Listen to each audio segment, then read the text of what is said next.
Assalamualaikum warahmatullahi wabarakatuh.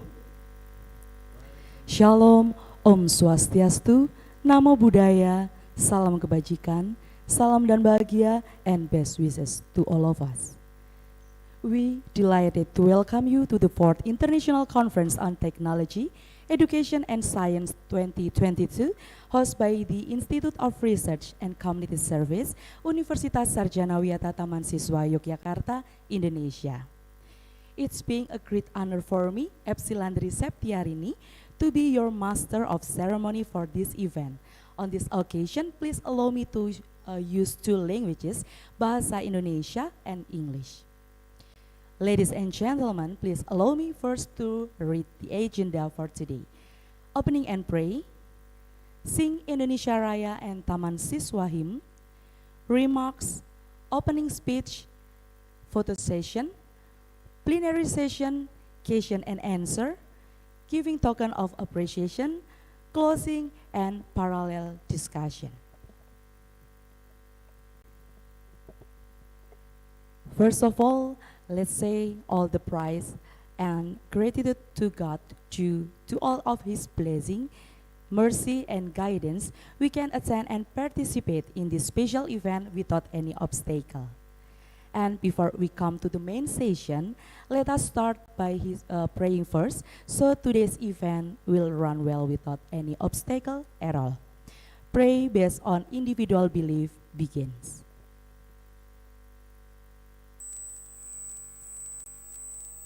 Done. Thank you.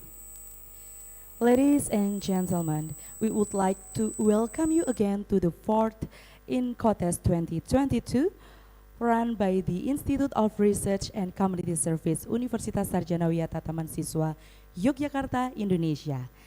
The Institute of Research and Community Service, Universitas Sarjanawiyata Tamansiswa, has nurtured the virtuous culture of collective values and global collaborative researches. The conference aims to establish opportunities on professional development on research and community services globally captured on its conference theme, embracing technology and collaboration in academic publication. InCoTES is associated to the online Tamansiswa International Journal on Education and Science, as well as the InCoTES proceeding for the papers publications.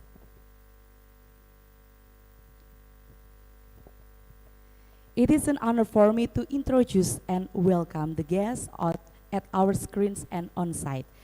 Professor Dr. Andes Haji Padimin M.Pd PhD as the Rector of UST, Associate Professor John Charles Ryan from Southern Cross University and University of Notre Dame, Australia, Associate Professor Dr. Sharidan Shafie from Universiti Teknologi, Malaysia, Dr. Sri Adi Widodo M.Pd from Universitas Sarjanawiyata Tamansiswa, Yogyakarta, Dr. Imam Ghazali MSc as the Vice Rector of Academic Affairs, Dr. Anda Haji Triharsiwi M.Pd, the Vice Rector of Internal Affairs, Dr. Anjas Widodo Budi MSc, the Vice Rector of Students Affairs, Mrs.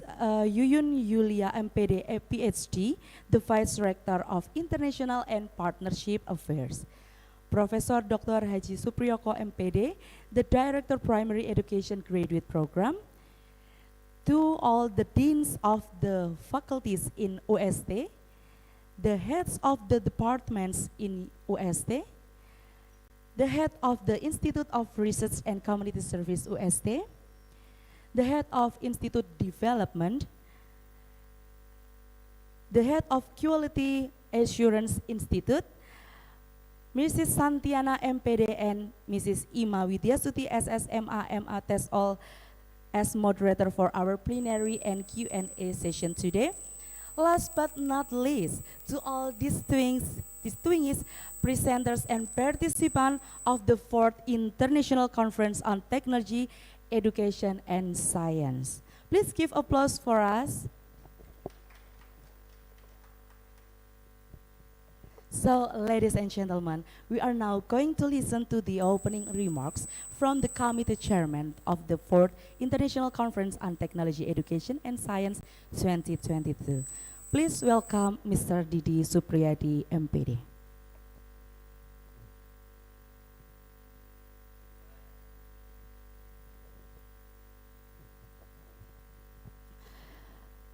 I'm sorry, before we going to speech and opening remarks, for a brief moment, at this time we ask to all of you, please rise and direct your attention to the song, our national anthem, Indonesia Raya and Tamansiswa Hymn.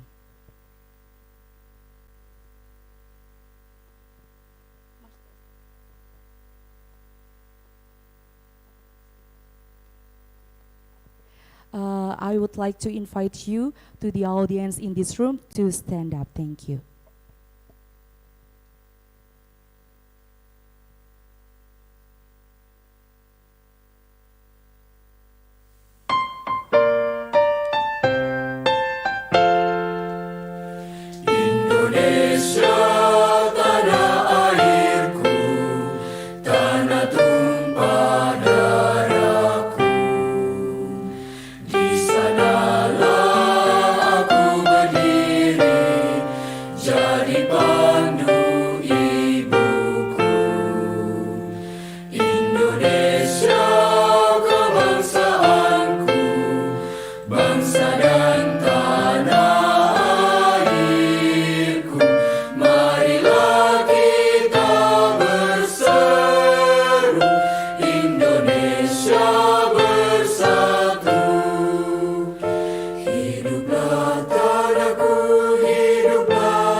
Ladies and gentlemen, please be seated.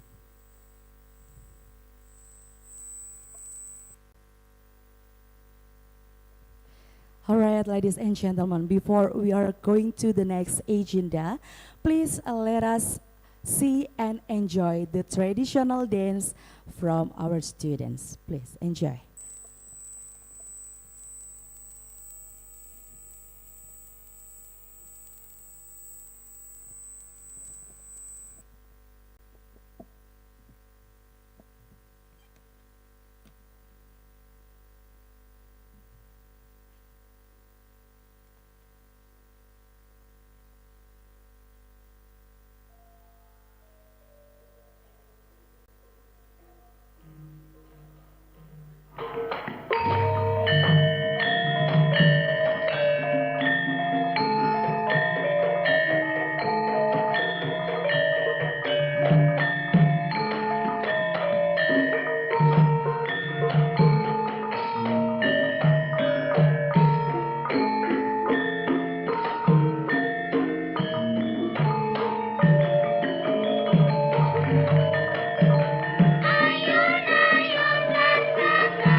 Institute Research and Community Service, Universitas Sarjanawiyata Tamansiswa. The plenary speakers at this conference, Associate Professor John Charles Ryan from Australia, Associate Professor Dr. Sharidan Shafie from Malaysia, and Dr. Sri Adi Widodo M.Pd from Indonesia. I would like to greet all presenters and participants from India, from Philippines, Nigeria, Australia, Thailand, United States, Azerbaijan, Myanmar, and also Indonesia. It is my great honor to address you again in my capacity as a chairman of the International Conference on Technology, Education and Sciences, and to warmly welcome you all to this 4th InCoTES 2022. On behalf of committee, we also would like to inform you that the hybrid InCoTES 2022 has been attended by 250 participants, consisting of researchers, lecturers, students, and education practitioners. The theme for the InCoTES 2022 is embracing technology and collaboration in academic publication, which has interesting relevance in the global community context. Our plenary speakers have considered the specific views from various phases. InCoTES is linked to the online journal system under website seminar.wstjogja.ac.id and journal.wstjogja.ac.id, and the selected papers will be peer reviewed by international editors and published in InCoTES proceedings and journal under the management of Institute of Community and Service, Universitas Sarjanawiyata Tamansiswa. Ladies and gentlemen, let me once again thank to our fantastic speaker for giving their time and insight today. And I hope all of you enjoy the conference. Wassalamualaikum warahmatullahi wabarakatuh. Salam.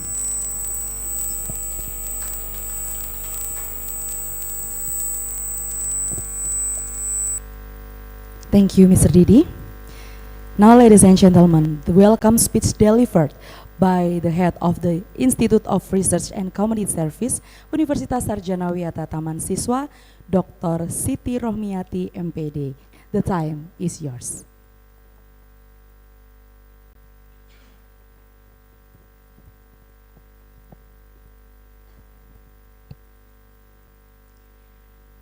Assalamualaikum warahmatullahi wabarakatuh. Om Swastiastu, Namo Buddhaya, Rahayu, Salam Kebajikan, Salam dan Bahagia. Good morning, the Honorable Rector, Director of the Universitas Sarjanawiyata Tamansiswa Yogyakarta, Ki Profesor Dr. Andes Haji Pardimin M.Pd, Ph.D., the Vice Rectors of Universitas Sarjanawiyata Tamansiswa Yogyakarta, Dr. Imam Hozali MSc, Dr. Anda Tris Harsiwi M.Pd, Dr. Andes Widodo Budi MSc, Yuyun Yulia PhD, thank you.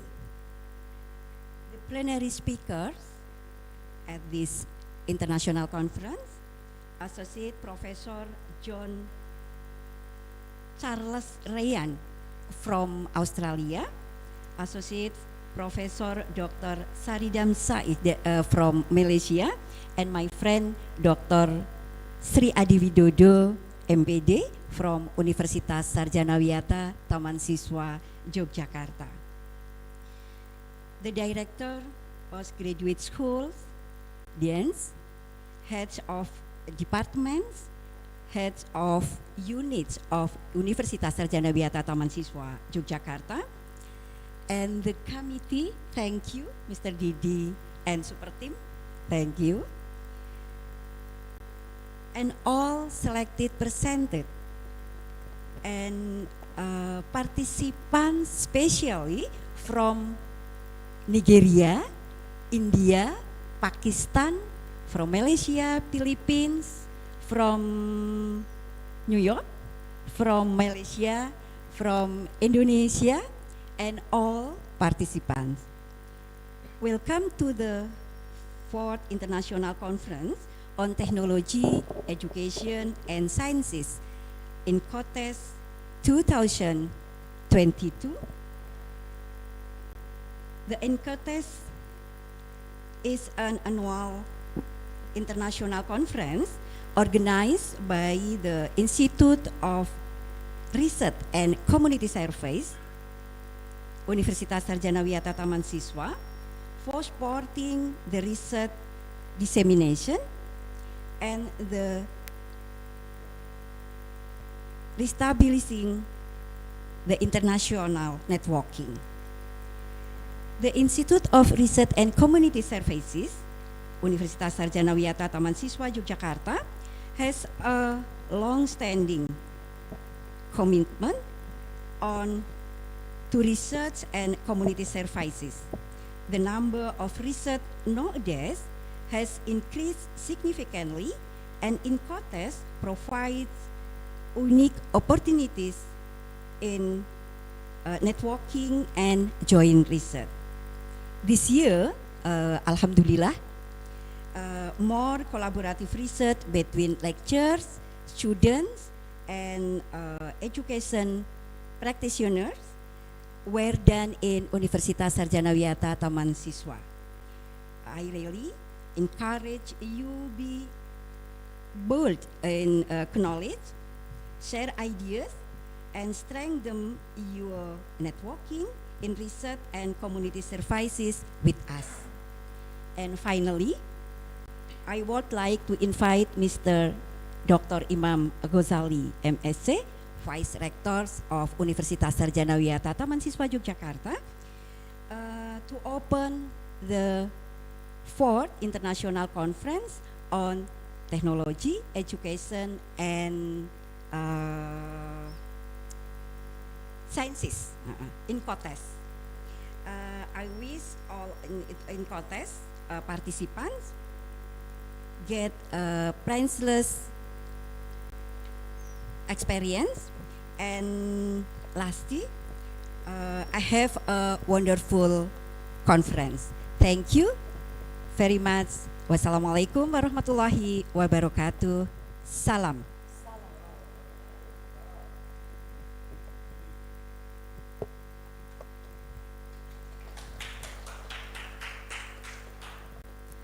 Thank you, Dr. Siti Rohmiati. Ladies and gentlemen, I would like to invite the Vice Rector of Academic Affairs, Dr. Imam Ghazali, MSc, on behalf of the Rector of Universitas Sarjanawiyata Tamansiswa to deliver the welcome speech and to officially open this conference. Dr. Imam Ghazali, the time is yours.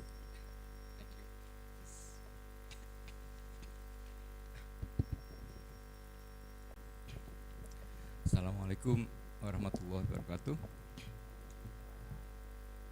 Good morning, ladies and gentlemen. Salam dan bahagia. First of all, let me extend our warmest welcome to the honorable plenary speakers for today's conference. First, to the Honorable Associate Professor John Charles Ryan from Southern Cross University, Australia, and also University of Notre, Australia.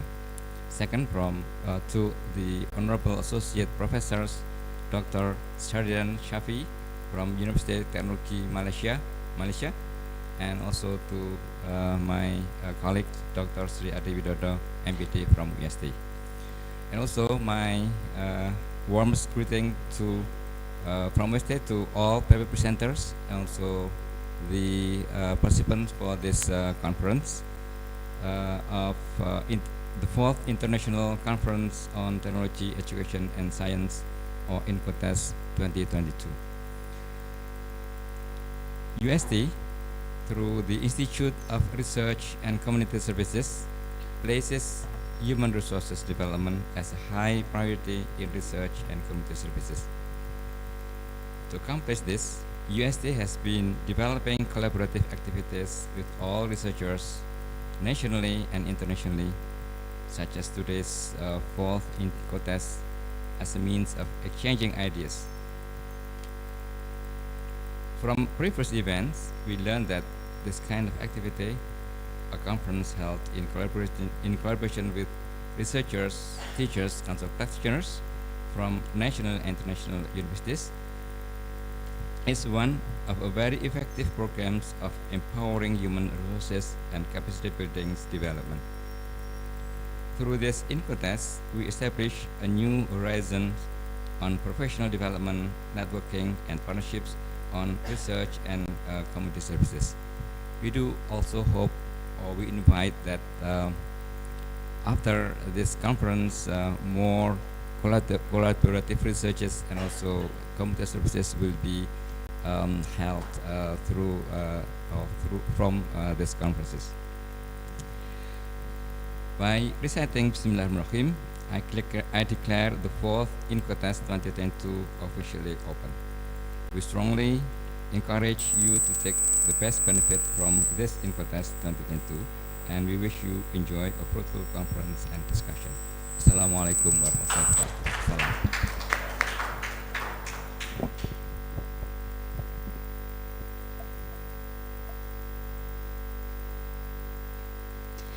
Thank you, Dr. Imam Ghazali.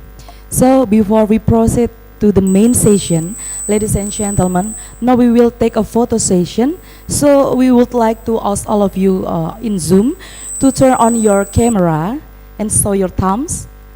Don't be shy for smiling, and please activate the video screen as we will take some picture virtually. And would you please to the all audience in this room going to front, and we will take some picture together.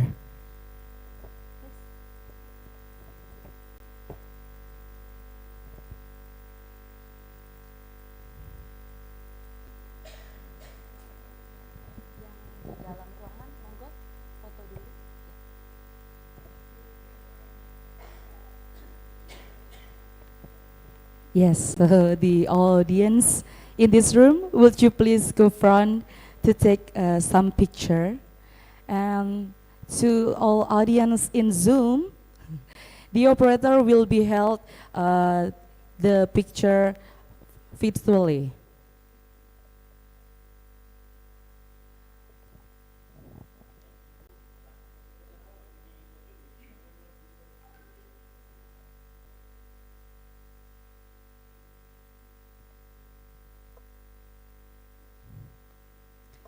Don't be shy for smiling. Smiling, please. Thumbs up? Oh, okay.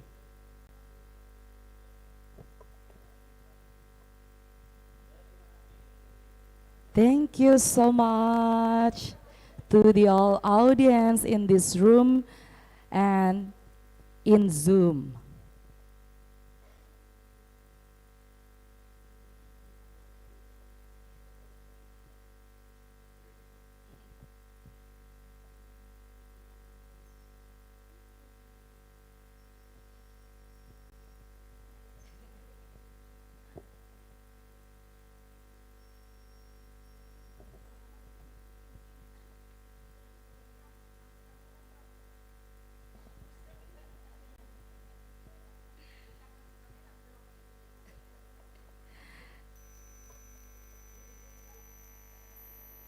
All right, what a wonderful day for this day. So now we are continuing our next agenda, that is to hear the speakers which will be delivered by Associate Professor John Charles Ryan from Australia. How are you, Mr. Ryan?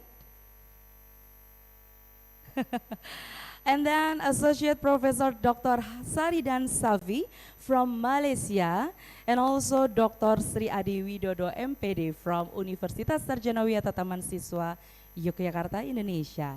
And I would like to invite Mrs. Santiana and Mrs. Ima to lead this session as the moderator. All right, Mrs. Santiana and Mrs. Ima, the screen is yours.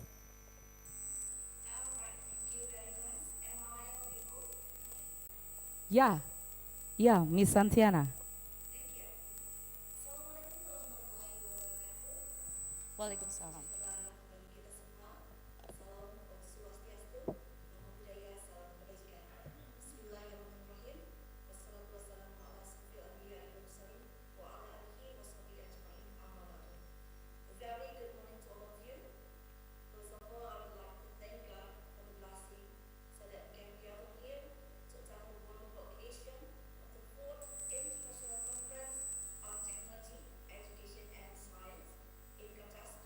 And 22, which is held by the Institute of Research and Community Services, Universitas Sarjanawiyata Tamansiswa, Indonesia, with the themes Embracing Technology and Collaborations in Academic Publications on Hybrid Mode, Online in Zoom meeting, and Offline from Universitas Sarjanawiyata Tamansiswa. Laumi Santiana from Universitas Siliwangi, in collaboration with Ima Widyasuti SSMA TESOL from Universitas Sarjanawiyata Tamansiswa as your moderator in the keynote speaker session. All right, ladies and gentlemen, as mentioned by the Master of Ceremony today, we have three great keynote speakers who will be delivering an interesting topic related to the embracing technology and collaboration in academic publication. And the three keynote speakers will speak in the plenary. Okay. Miss Ima, how is life? I do hope you're doing well today. That's great. Even though All right. we have already chat a lot of things until 1 p.m. Okay. Yeah. But I do hope today is very sunny. Yeah, it's very fine. Yeah, All right. Sure. All right. Dear audiences, ladies and gentlemen, our first keynote speaker is Associate Professor John Carlos Ryan from Southern Cross University, Australia, and Universities of Notre Dame, Australia. And before starting the presentation, I'd like to inform the rules of the session. The keynote speaker will have a maximum of 30 minutes for the presentation. So please manage your time, sirs, and I will remind you if the time is mostly over. The second question and answer session will be done after all keynote speaker presentation. And the third, please, every audience can drop the question in the chat box or can directly deliver the question by raising your hand virtually. And I or Ms. Ima as a moderator will read the question to be answered, or I will mention the audience who delivered the question directly. And the fourth, every audience is pleased to deliver the question and mute the microphone during the presentation. Okay, ladies and gentlemen, now I will read the personal information of our first keynote speaker. 1 minute. Okay, our first keynote speaker is Associate Professor John Carlos Ryan from Southern Cross University, Australia, and University of Notre Dame, Australia. He is a writer, teacher, critic, and ethnographer. His current affiliations are Adjunct Honorary Associate Professor of Southern Cross University and Adjunct Honorary Senior Research Fellows at the Lunu Institute, Notre Dame University, Australia. And he held academic position as postdoctoral research fellow at Edith Cowan University and Universities of New England, Australia. And he also served as honorary research fellow at the Universities of Western Australia. And his works comprise 18 academic books. Oh, very good. As the author and also the editors. and 44 book chapter, 86 reviews, refereed, and journal article, 17 refereed conference publication, and 83 conference and symposia presentation.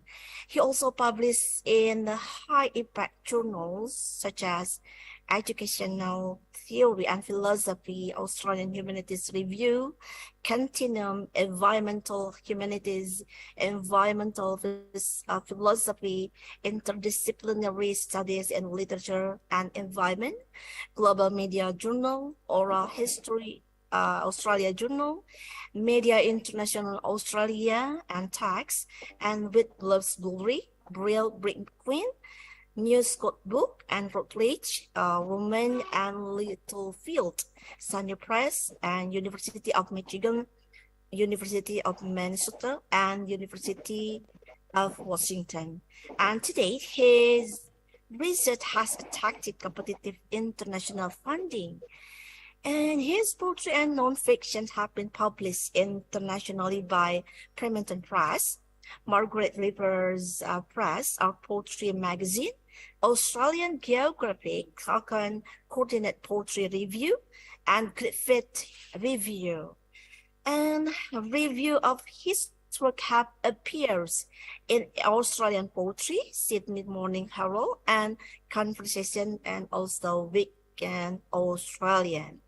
His field of teaching and research are in Australia studies, in this case in the use literature, and eco-poetic, creative writing, such as poetry, short fiction, non-fiction, and then English literature, such as modern poetry and poetic, and also cultural study, in this case, ethnography.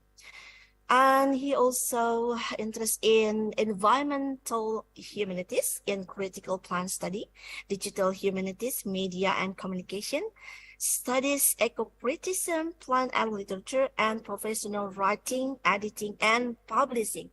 Wow, that's so very awesome and so much recognition about him. And I'm worried if I read all of his CV, it will take his presentation times. All right, ladies and gentlemen, without any further ado, let's invite our first keynote speaker, Associate Professor John Charles Ryan, and will be delivering a little bit talk entitled Toward the Digital Environmental Humanities, DEH, Science, Technology, and Data Ecology in an Open New Knowledge Era. And we are really enthusiastic about hearing your presentation, sir. All right, the Zoom is yours. Terima kasih banyak, Dr. Santiana. Sama-sama. Selamat dan bahagia semuanya. Amin. Selamat pagi, everyone. Great to join you this morning, and I'd like to share my screen with you for this presentation. Okay.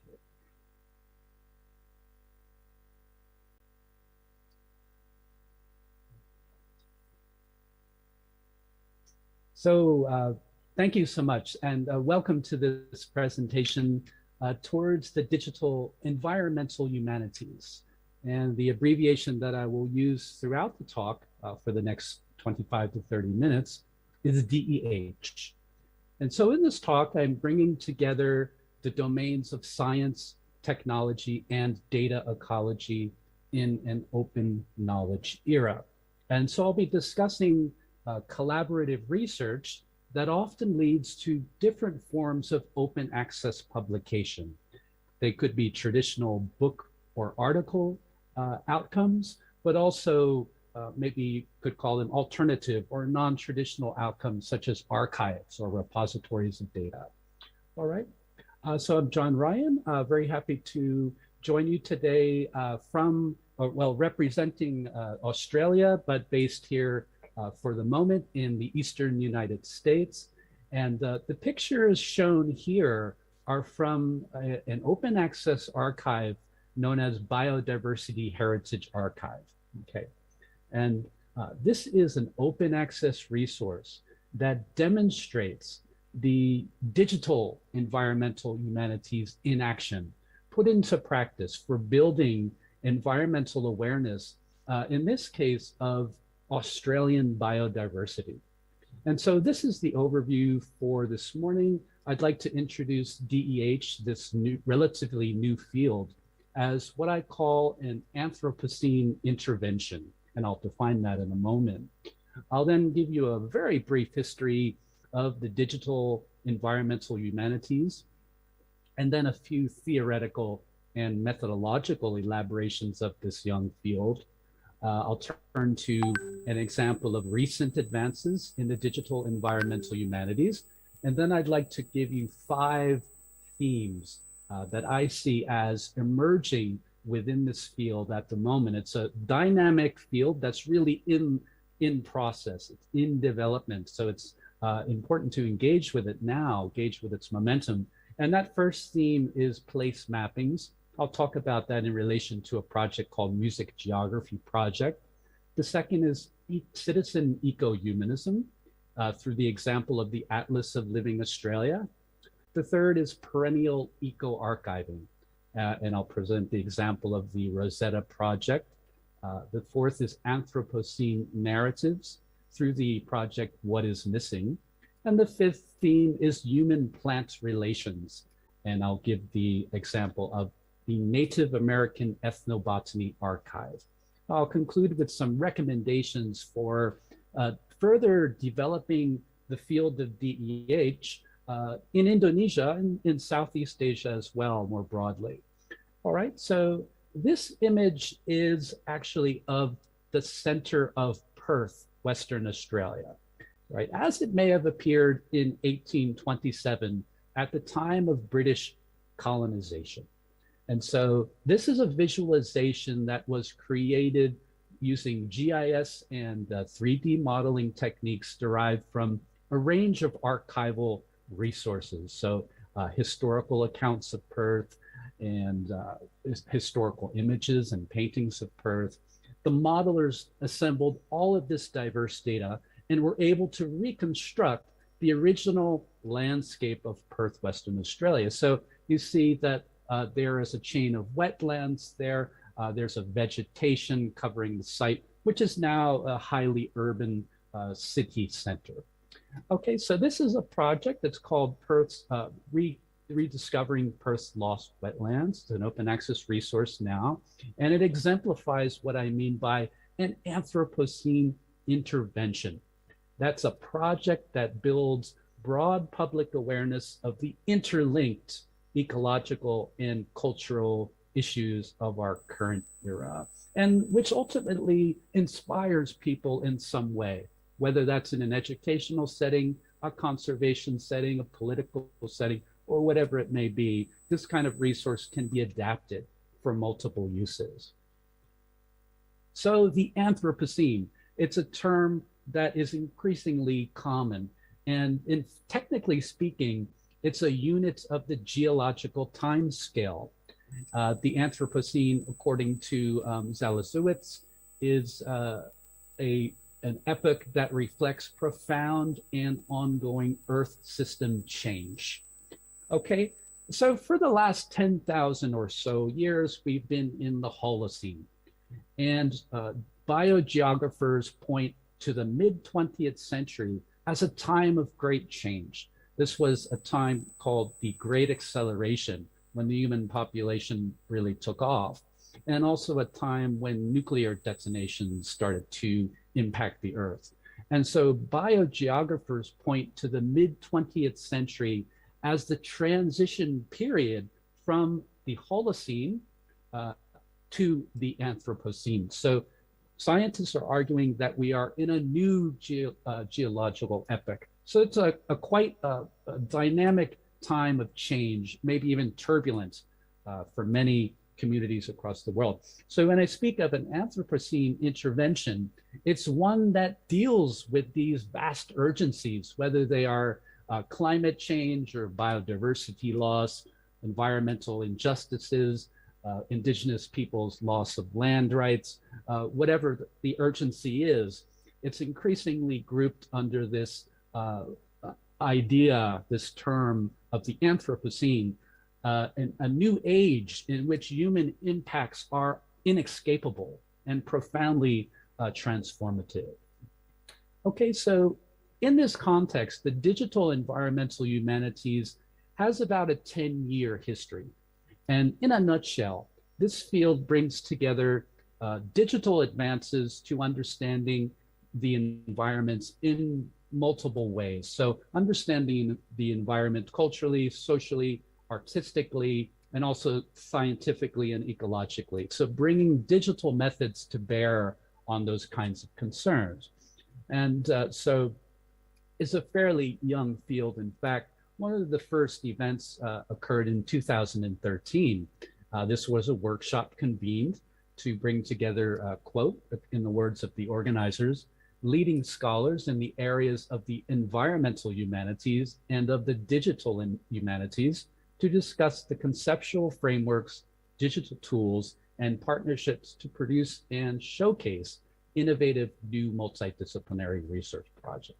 So once again, in a nutshell, bringing the digital into conversation with the environmental in myriad ways. That's the essence of the digital environmental humanities. So here is another example of this new field. This is the Smithsonian Institution's online portal called Eruptions, Earthquakes, and Emissions, which collates data since the 1960s on volcanic events across the world. Now, this is a data visualization tool that can not only be used in the sciences, but also in the social sciences, humanities, even the arts, and certainly in education. And so DEH as a field shows how digital tools developed in the sciences can often be applied across disciplines. That's the really exciting focus of this area of scholarship. So DEH has been theorized in various ways, but Posthumous and Sinclair, two theorists from 2014, described this field as, quote, a new and burgeoning area that still remains largely undefined, but that asserts the importance of the humanities in responding to the ecological crisis while leveraging new tools and technologies. So to that definition, I would add to the humanities, I would add the social sciences, education, and other fields, because what's called for, I believe, at this point in our global culture is cross-disciplinary research on major problems. So if we're talking about climate change, we need a scientific approach, but we also need a social scientific approach, a humanities approach, and an arts approach as well. And we need to build climate change awareness into education because it's impacting us at a fundamental level. Okay, so these are some of the concerns of the digital environmental humanities. Now, recent advances in DEH reflect the rising urgencies of climate disaster. It really, climate disaster dominates a lot of environmental scholarship at the moment. Open access resources such as NASA's Global Climate Change Portal, pictured here, include downloadable graphics such as this time-lapse visualization of ice mass loss in Greenland between 2002 and 2020. So these are open access tools, digital tools that can be readily adapted in a variety of formats, whether that's for education, for humanities research, for even political advocacy and community activism, because these graphics have an impact that goes beyond the information they contain, which can lead to an effective or an emotional response in the viewer. Okay, so this is another example of the kind of work that's being grouped under this term of digital environmental humanities. This is the Aquatic Cultures and DEH Research Cluster. It was funded by the Irish Research Council to examine, quote, the intersection of water, culture, digital tools, and methods in the environmental humanities. So this is an example of a project that was multifaceted, that consisted of conferences, lectures, workshops, public outreach, publications, and so a multi-pronged approach to disseminating research results, much of which was open access, so freely available to the public. And this also underscores how this research is being recognized by major funding bodies. So sometimes in a grant application, it's important to catch the momentum of the time, right? And so this sort of new field of the digital environmental humanities carries a lot of leverage in funding applications because it's a new solution to pressing global issues. Now, turning to the themes I've identified, the 5 themes. The first is place mappings. And this is a project called Music Geography Project. And a place mapping, as I understand it, is a project that employs digital techniques to introduce spatial dimensions to different forms of research in the humanities, education, social sciences, arts, and other areas. Begun in 2015, this project combines musicological methods with digital theory and tools to generate maps of interest to students, scholars, and the public.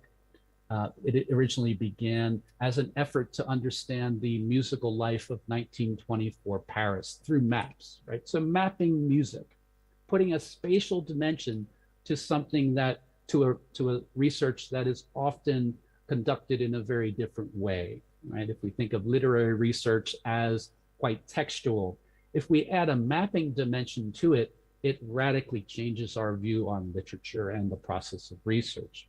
Okay, so the place mapping initiative features several projects such as redrawing the map of American music, itself comprising a number of sub-projects such as indigenous song collection and performance in the early 20th century. So it's a good example of how one project can encompass a number of sub-themes, in this case on indigenous music in the United States. Okay, so place mappings, bringing spatial analysis to research in the humanities, social sciences, education, and other fields. The second theme is citizen eco-humanism. And this is a theme that I'm going to elaborate through this fascinating project, the Atlas of Living Australia, also a beautiful name for a project, right? So as I see it, citizen eco-humanism is when citizens are engaged in research that attempts to understand the environment from a multidisciplinary perspective that includes ecology and other scientific disciplines, but that also considers social science, the humanities, and other areas. So this is the Atlas of Living Australia. It's the premier website for making Australian biodiversity data readily available. The ALA, as it's abbreviated, is the premier biodiversity database in Australia. It supplies information to governments, to higher education, to non-government organizations, and to community groups. So it's a tool that is used widely. So here is an example of the kind of biodiversity data you can access in this sort of resource. This is a tree called Nutsea floribunda. It's also known as the Western Australian Christmas tree. It is in fact the largest parasitic plant on Earth, right? So this website, Atlas of Living Australia, contains profiles of different Australian species. These are scientific profiles, but they are also cultural and historical. And so this brings me to the argument that when we have scientific data available, it's always encoded with cultural and historical data. And that's especially true if we consider cultural and historical data are intrinsically embedded in ecological data. This is true when we consider botanical histories, how they were written in early scientific reports about particular plants and animals, and also in vernacular names, right? So these common names that we have for plants often reveal cultural and social attitudes toward that species. I'll give you an example. This tree you just saw, Nutsea floribunda, was called cabbage tree by the Perth colonists in the 1800s. It was called that because when they cut this tree to clear the land, there was a strong, acrid, even rotten smell that was emitted as the trunk was cut. So these vernacular names reveal cultural and social attitudes towards plants. And that's what I mean by the intertangling of the scientific and the cultural. Scientific reports from all eras include this historical data about human-plant relations. So when you read a scientific archive, it's important to bear that in mind, that that there is embedded in the scientific data, historical, cultural, literary, even artistic information about those plants or animals. Okay, and this is another example of communities of action. So how is this a project of citizen science, or of what I call citizen eco-humanism, engaging the public in the collection of data? This project accomplishes that by partnering with the Climate Watch Institute and other citizen science organizations across Australia. Now, Climate Watch is a national organization in Australia that monitors the impacts of climate change on particular species, especially in Australian cities. And so the volunteers working within Climate Watch, they feed data into the Climate Watch portal, into their website, and then that data is fed into the ALA, the Atlas of Living Australia. So that's how the public gets involved in this sort of work. Now, the next theme is what I call perennial eco-archiving. These are archives with massive purviews, with long-term outlooks, not of 10 years, not of 100 years, but of 1,000, even a 10,000 year outlook. These are deep time outlook archiving projects. So that's what I mean by perennial eco-archiving, long-term archival work oriented towards the preservation of language, culture, and environment. So one example is this, the Rosetta Project. And this is, quoting from the website, a global collaboration of language specialists and native speakers working to build a publicly accessible digital library of human languages. So the project focuses on the problem of digital obsolescence and the need to develop innovative archival storage techniques with very long purviews. Where will our data end up as digital tools, as digital platforms become obsolescent? This is the question addressed by this project. And so the project develops a number of technological solutions, interestingly, such as the Rosetta disk pictured on the left, addressing the possibility that 50 to 90% of the world's languages will disappear in the next 100 years, right? So we need English, of course, but there are implications in certain languages becoming dominant across the world. And that's the sort of language diversity that this project is addressing. So this is the Rosetta disk. It's a 3-inch diameter nickel disk with 14,000 pages of information microscopically etched onto its surface. Since each page is an image rather than a digital encoding, the disk can be read by the human eye through high power optical magnification. So this information does not need to be deciphered in any manner. It simply can be read by a high power microscope. And so I want to suggest here this point that in preserving cultural and linguistic diversity, we are also preserving biocultural diversity, ecological diversity, because language and culture are intrinsically related to ecology and environment. And so one of the points stressed by the field of DEH is that we have to think interdisciplinarily or even transdisciplinarily to address the major problems of the current age. So another really interesting project of perennial eco-archiving under the auspices of this Long Now Foundation in the United States is the Clock of the Long Now. This is under construction inside a mountain in western Texas. The clock is being engineered to keep time for the next 10 millennia, with more than 3.5 million possible musical combinations.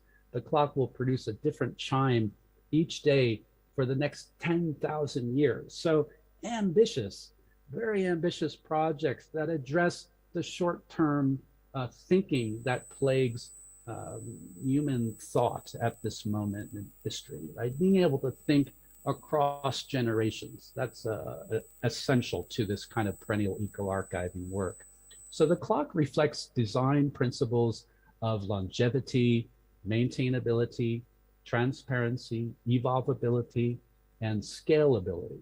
So the philosophy behind this 10,000-year clock is that short-term thinking has created, in part, the global ecological crisis. So the work reminds us of the far-reaching implication of human choices. So if we can think beyond our lifetimes, beyond our generation, and begin to think intergenerationally or transgenerationally, right? That's the kind of thinking promoted in this project. This theme is Anthropocene narratives. The Anthropocene is a time of great loss. And so this is an archive designed to record stories of loss, the loss of species through extinction, through threats to their well-being. The project is also highly participatory. So users are invited to share their memories of particular plants or animals that have become rare or threatened or that have gone extinct. Now, this project was designed by Maya Lin, who also designed the Washington Vietnam Memorial in Washington, D.C. So this is an online archive. It shows the participatory possibilities of the digital environmental humanity. Now, the last theme I'll touch on before closing is plant-human relations. And this is the Native American Ethnobotany Archive. And I use this example to show how an archive can evolve. In this case, the archive began in the 1970s on cards, library cards, and it evolved through the 1990s when it first became digital, and it's evolving into the present.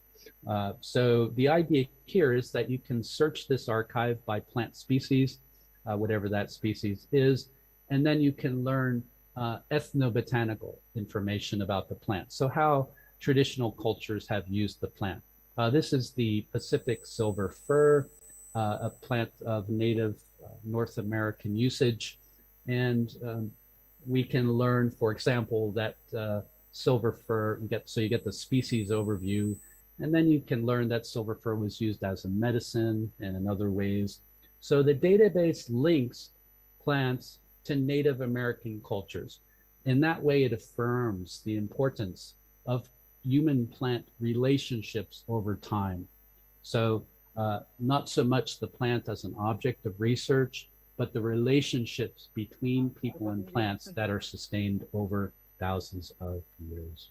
Okay.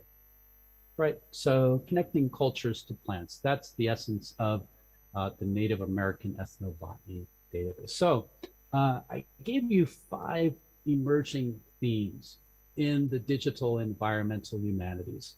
And within each theme, I presented a project that I think embodies the best of the digital environmental humanities now. But we can also see that there's some retrospective activity happening as well in the field, that projects that have been both digital and environmental kind of fall under this new category of the digital environmental humanities. So in closing, I would like to describe the kinds of characteristics that make these projects unique, that give them power as digital assets to address in their own way the crisis of the Anthropocene, crisis of climate, and so forth.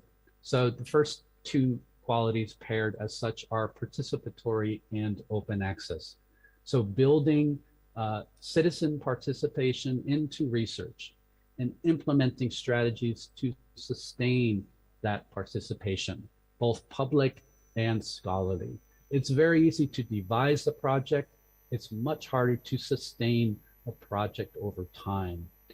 Engaged and diverse, so involving diverse communities, indigenous people, members of the global south, different age groups, genders diversity, theoretical and technical diversity, dialogic and transdisciplinary, moving beyond this interdisciplinarity, moving towards transdisciplinarity, where we collectively from different disciplines address a major wicked problem of climate change, of species loss, of environmental injustice, and so forth.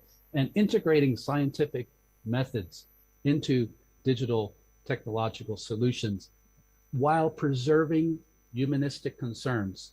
The humanities is great at ethics, at aesthetics, right? So bringing those humanistic perspectives to scientific projects that employ digital innovations, interventional and activists. So addressing the immense urgencies of the present, formulating possibilities for balance. So there's a utopian idealism at work as well in these projects, that things can improve for the better in one way or another. So innovative and forward thinking, right? So bringing together the methods and practices of different disciplines towards a common goal, critical and integrative, maintaining a healthy skepticism towards technology, but while also an openness to uptaking new technologies for environmental solutions. And finally, scholarly and adaptive. So, for example, forming a digital humanities research group in Indonesia or in Southeast Asia, and within that group having an environmental working group that would ensure environmental concerns are addressed within digital humanities scholarship. Okay. Thank you so much for your kind attention. It's my pleasure to speak with you today, and happy to answer any questions at the end of the session. So thank you so much for the opportunity. All right, thank you very much. It's almost 30 minutes. Thank you, Associate Professor John Charles Ryan, for sharing with us this very great insight and also fruitful information. And please give him applause. All right, ladies and gentlemen, as I mentioned previously, that all keynote speaker session will be delivered in plenary mode. Therefore, let's invite Associate Professor Dr. Sharidan Shafie from University Teknologi Malaysia. And he is our second keynote speaker. And before the presentation begins, I would like to read the CV of the second keynote speaker. All right. Sharidan bin Shafie, designation is Associate Professor, academic qualification, PhD, and mathematics, and fields of specialization, mathematical modeling, and current research area is applied mathematics, and brief career history as a BSc and MSc mathematics, Universiti Teknologi Malaysia Skudai, and he got the PhD mathematics from Universiti Teknologi Malaysia Skudai. His research experience as a principal investigator national grant and principal investigator UTM, member national grant, and also member UTM grant.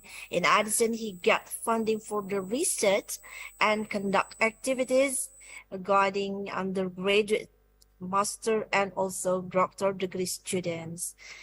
And so I think there is so much recognition about him, and I'm afraid if I read all of his CP, it will take his presentation time. So without any further ado, please welcome our second keynote speaker from University Teknologi Malaysia. Will be talk about MHD double diffusive free connection flows of nanofluid between vertical associating plate. All right, Associate Prof.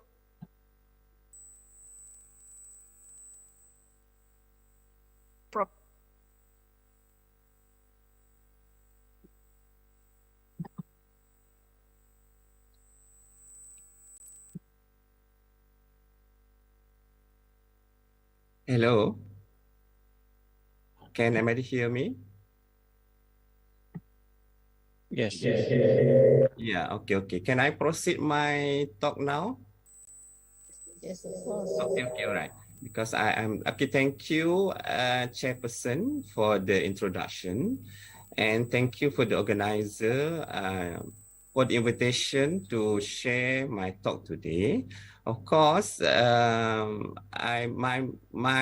talk is quite different from the previous, yeah, because my talk is more about how that I implement the study which are more on mathematics involving with engineering, physics, it's mean that the divergent of multidiscipline and how that I'm able to proceed with the axis of technology as well as the collaboration. Okay. If we look into this title, HD double diffusive free convection flow of nanoplates between vertical oscillating plates is more on the engineering problems. However, we as a mathematician try to contribute the theoretical study so that we also can have something that contribute to the engineering communities. So how that this is possible, of course, not others than collaboration. So if you look into this authors, in this project is an example how that collaboration as well as technology do help us on able to publish our work as an academic publication. So here in this research, I collaborate with Ahmad Kushairi Muhammad is from UTM, as well as Dr. Arshad Khan is from University of Agriculture, Pakistan. So in these problems, we do have a collaboration so that we are able to look after beside of not only mathematics, but also for the others field, especially for the engineering and physics. And of course, with the collaboration with the team of Annal for Mathematical Modeling Journals, so I has been given an opportunity to be speakers for today for the 4th International Conference on the Technology, Education and Science. So that is all about how collaboration have gives an opportunity on the academic example in academic publication. So the whole discussion today is more about what has been listed here, but the important thing that I will highlight more on my speech is more on how them I'm able to implement the technology to improve of the study, as well as how that the collaboration able to increase the possibilities of accepted paper in the reputed journals. So this is among those important. Recording in progress. Okay, so Recording stopped.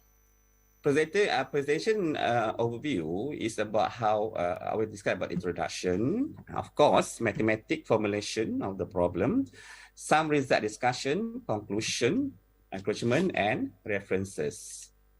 Now,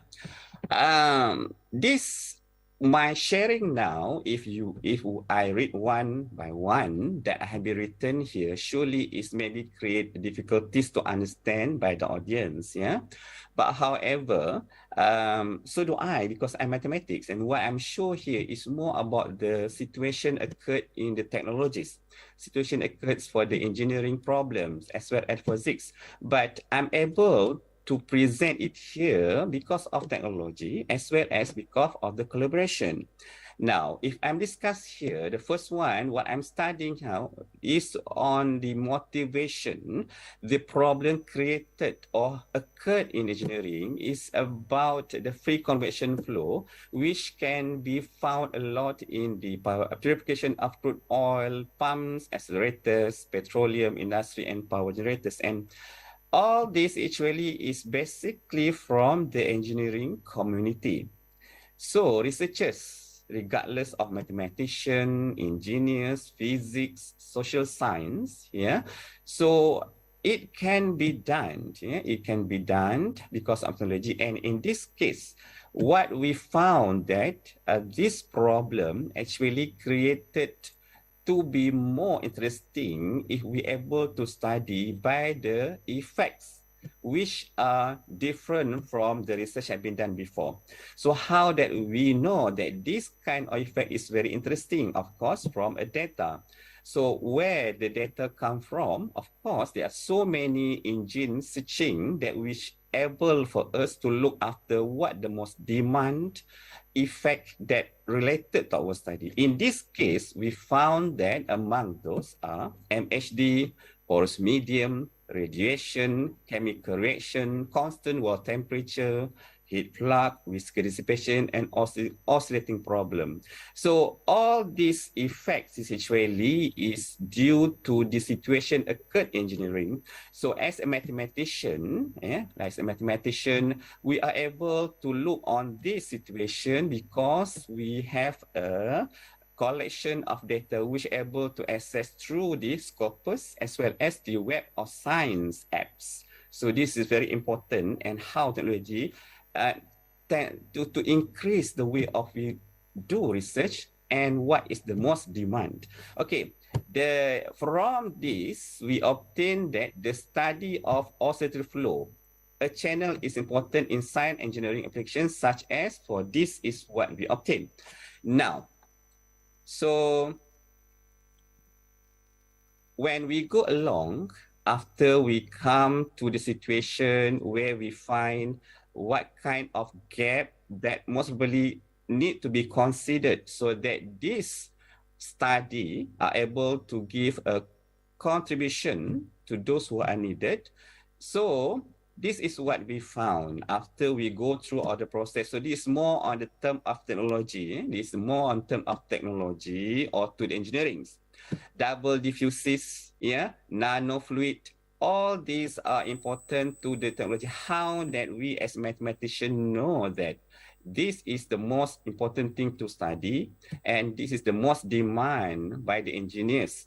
So all this is actually come, from the data that has been compiled, through what we call a Weibull matrix.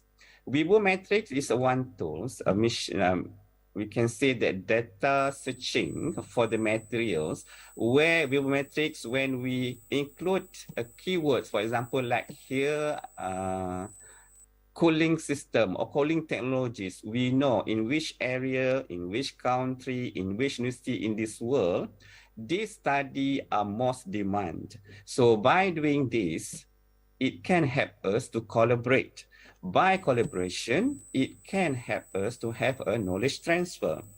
So Weibull matrix is a very good machine that able to locate the most important study in which country that this is truly a demand. Now, when we narrow down, we use Scopus and Web of Science data. This is for what? What is Scopus? What is Web of Science data?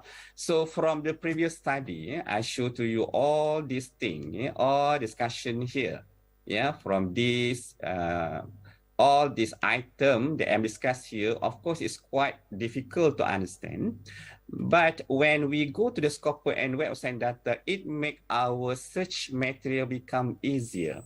Why? Because we are able to locate whatever we want in our study so that it will narrow down to very specific problem, which can we can use it as a reference which related and close to our study. So Scopus and Web of Science data is a very important. So in my case, I'm using Scopus and Web of Science data which developed by the Elsevier, where all the most reputed journals article has been published.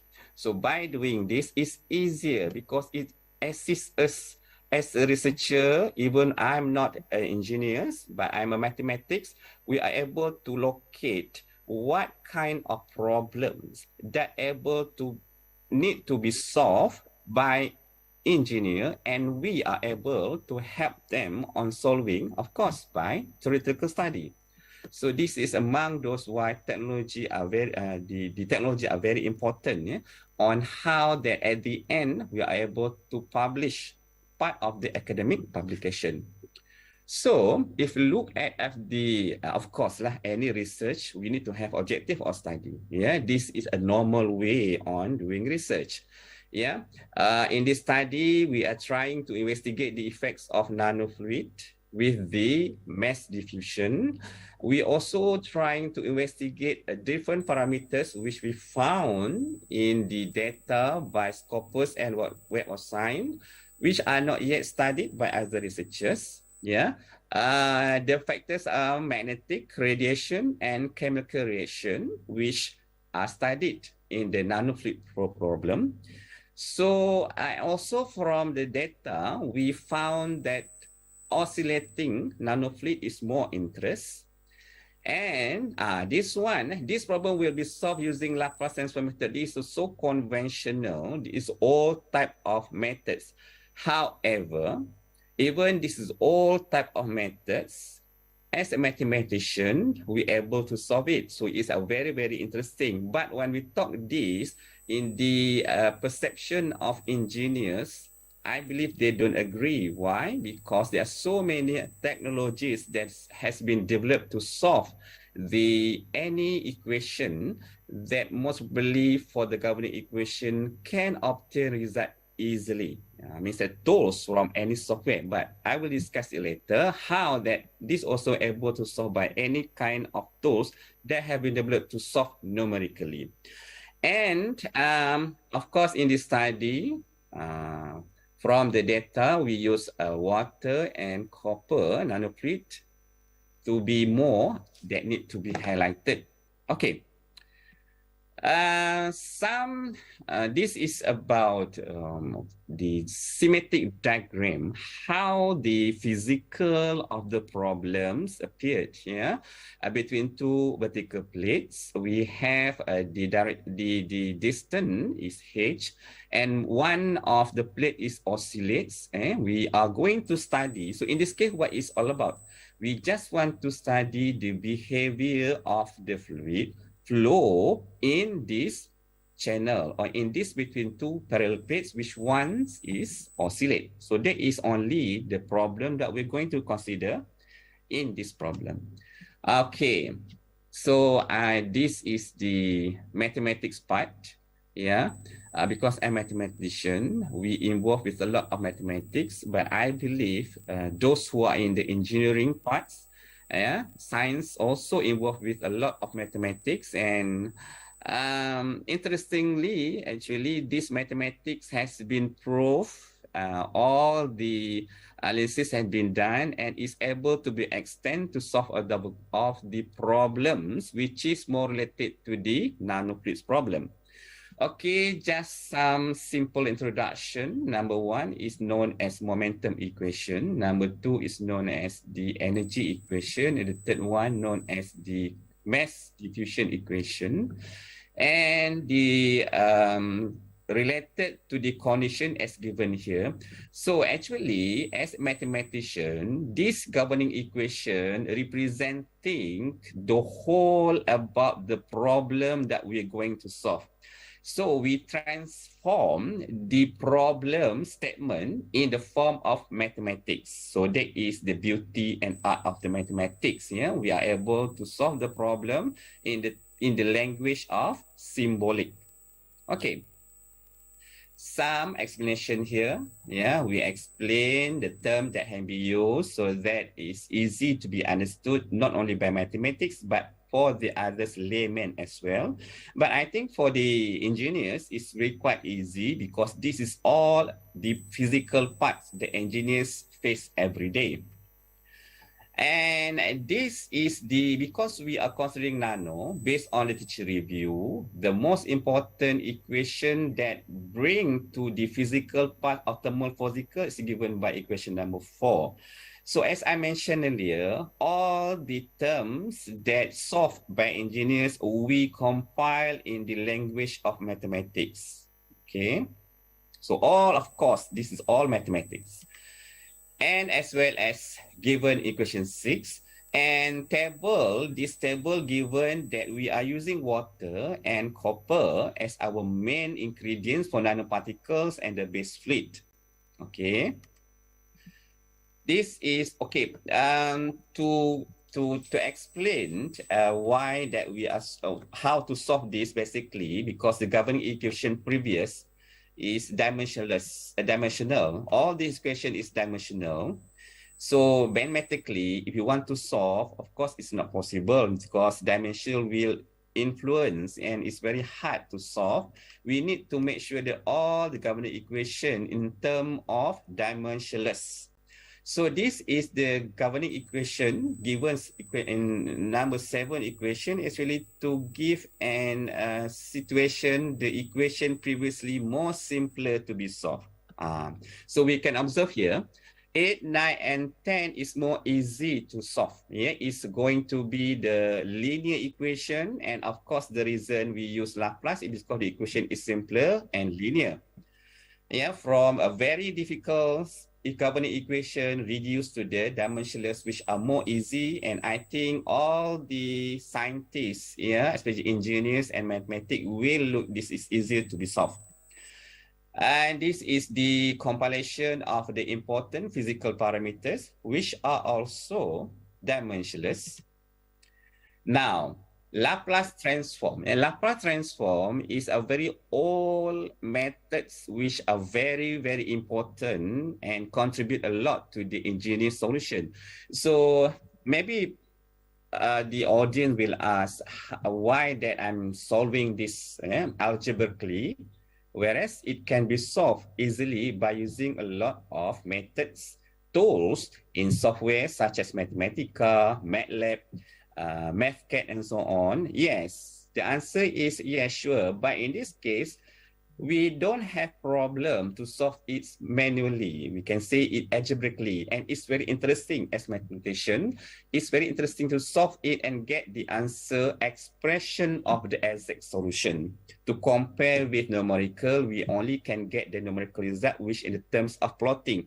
So that is the reason. But the answer will be the same. Yeah? The answer will be the same because we are not concentrate on the exact or the accurate of this solution. We just want to check the behavior of the fluid. So regardless of all method used, at the end, we need only the solution. Okay, is there any other method that can be used? So technology tools has been developed a lot in this world, and it can be used freely through the internet, which among those are Stiffas method. This technology has been developed to solve the problem linear by using Laplace transform. So the problem for Stiffas as well as Zakian, with Stiffas is using Mathematica, Zakian using MATLAB, is where we can obtain the solution based on the domain of inverse Laplace. Whereas MathCAD is from the beginning of dimensional equation, we will get the solution numerically. But if you use Stiffas, Zakian, or MathCAD, we are not going to get the solution of 19, 18, yeah? We will not get the expression of the solution 17, 16.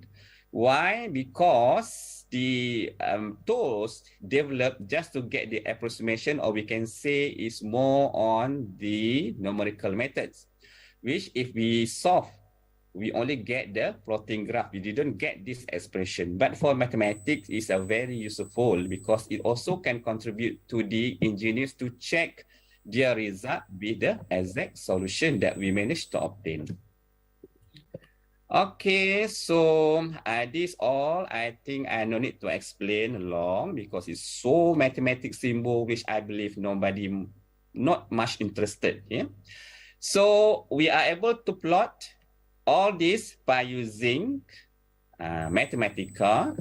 Of course, after we plot, then we analyze and discuss all the results, which are towards on the numerical result, which able to be understand the physical situation occurred about the flow, while it influenced by nanofluids as well as the magnetic and radiation. So all this is all discussion physically what is occurred. Yeah, for example, this one is about the flow due to concentration profile. Okay. if we look at this one, this is about the temperature profile due to influence of the nanoparticles, copper, radiation, as well as parental number.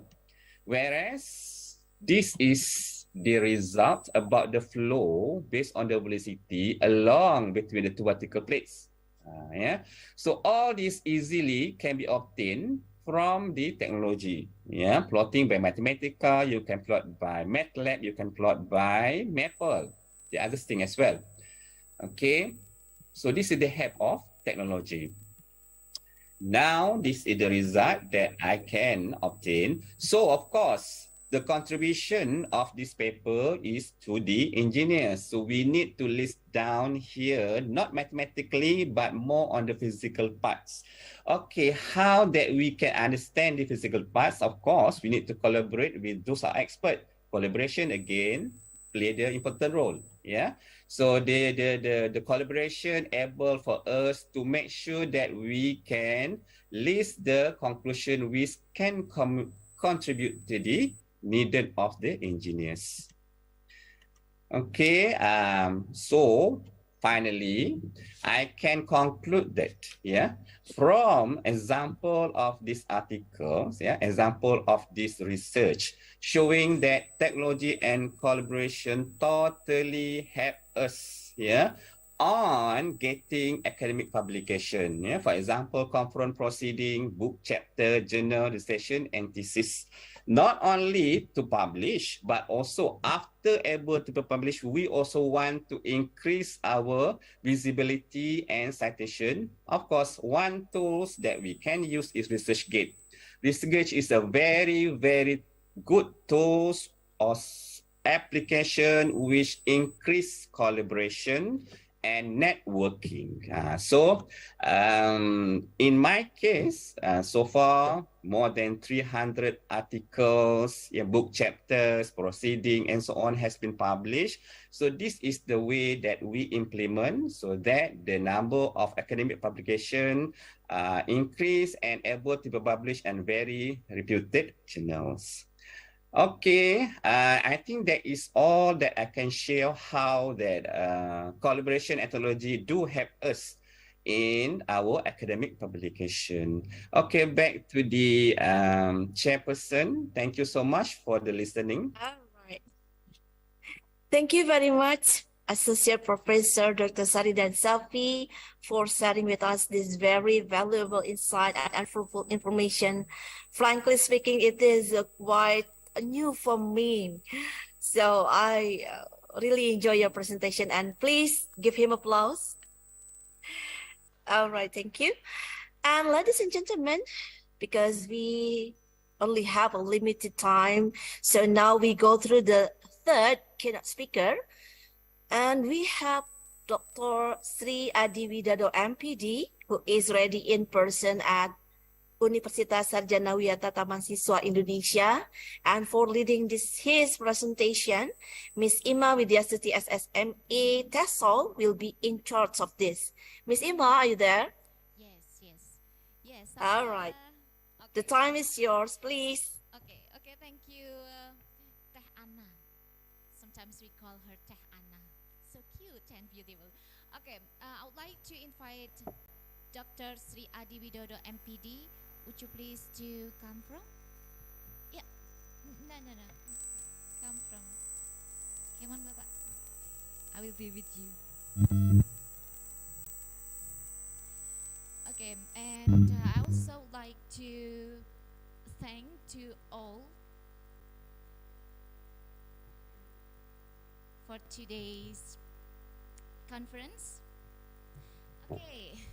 Before we start, I would like to read a little bit about Pak Adi. We call him Pak Adi commonly, even though his name is very long. Dr. Sri Adi Widodo, M.Pd.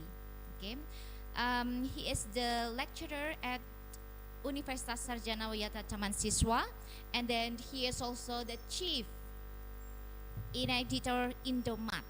Indomat is one of journal under the supervisor of the Institute of Research and Community Services. And then he is also the managing director of journal union, and also a lot of things that he do actually related to the journal publication, whether it is from the national and international. And his background, his academic background is in math, so quite similar to Mr. Sharidan. And I believe he is very is very loving in listening to Dr. Sharidan talk. Okay, if we have a look a lot things from him actually that's related to the Scopus publications and other international publication. So, Pak Adi, are you ready? Okay. Pak Adi will talk about international publications. Operator, are you ready for sharing the slides?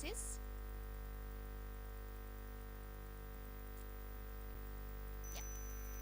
Operator, he needs help for the operator in showing the slides. How are you, Pak Adi? I'm fine, Miss Ima. And Are you nervous? I'm nervous. I'm nervous. Just talking in front of your friends. This is dia is my friend, because especially is not yet, untuk saat ini bukan gitu ya. What? But still friends.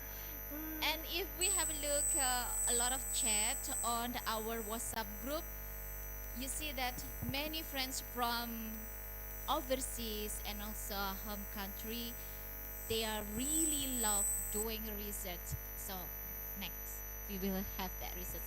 Okay, ready? Okay, Pak Adi, time is yours.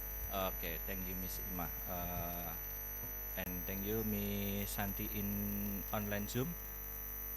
Assalamualaikum warahmatullahi wabarakatuh. Salam sejahtera bagi kita semua. Good morning everyone, and salam dan bahagia. Please. Salam. Okay. The Honorable Vice Rector Universitas Sarjanawiyata Tamansiswa, Mr. Imam Ghazali MSc, and Head of Institute LPPM and in UST, Dr. Siti Rohmiati, and all audience. I would like to give a presentation about international publication from zero to hero. This is share my experience in international publication. Next. As we already know that publication of research result is a must by researcher as from lecture application to disseminate of study. So research result can be seen and utilized by the wider community. Therefore, a good article of research, it should start from a good of research. There's no article does not start with research. Next, please.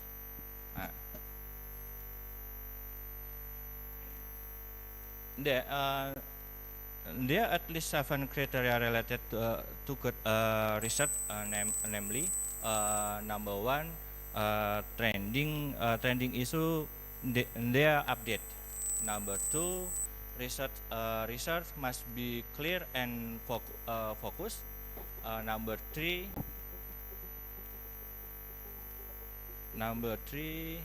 research procedure must be detailed.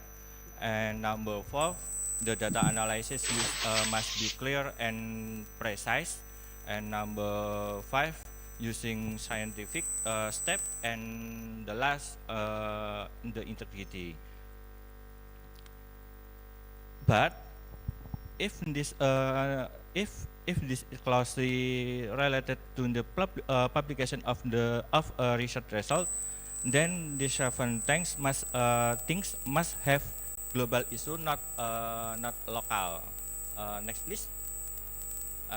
Trending issue that are update. Not all update issue global. Not all update issue are global. Example, in Indonesian curriculum, this in Merdeka Belajar Kurikulum Merdeka curriculum in Indonesian not familiar in international. Number 2, not all issue that existed in the past are not updated. Example, the problem solving in mathematics, process of talk from PAC, assimilation, accommodation, or equilibration. It's just how to the pages the novelty. Nah, what position in ethnomathematics in publication, international publication? But I think if the article the focus ethnomathematics more on an ethnicity or culture of an area, and only in the area known, then this is local. So saya memberi contoh as an example, pecel of a traditional food from Java. The next please. As an example, pecel of a traditional food from Java to media learning in mathematics. If this pecel context in more prominent than mathematical learning media, then term pecel must be replaced by its equivalent if you want to be international published. For example, vegetable salad from Java, or vegetable salad with saus peanut, atau or context in ketupat and lepet. Itu if your publication in international journal, you must be replace the term. Next.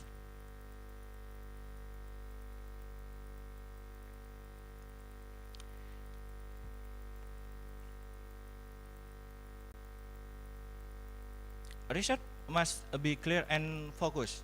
There are three.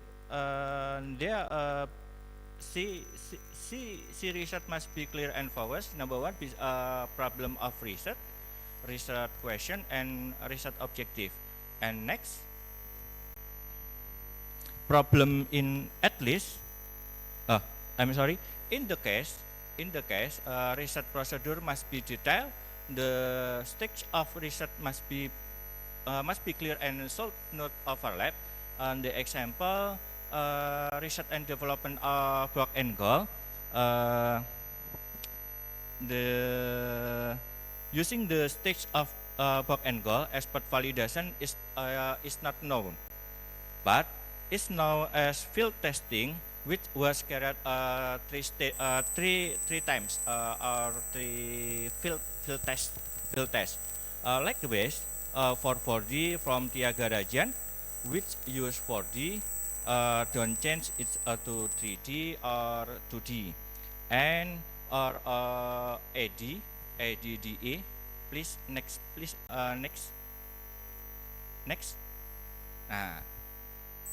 Or an ADDA model with the spec.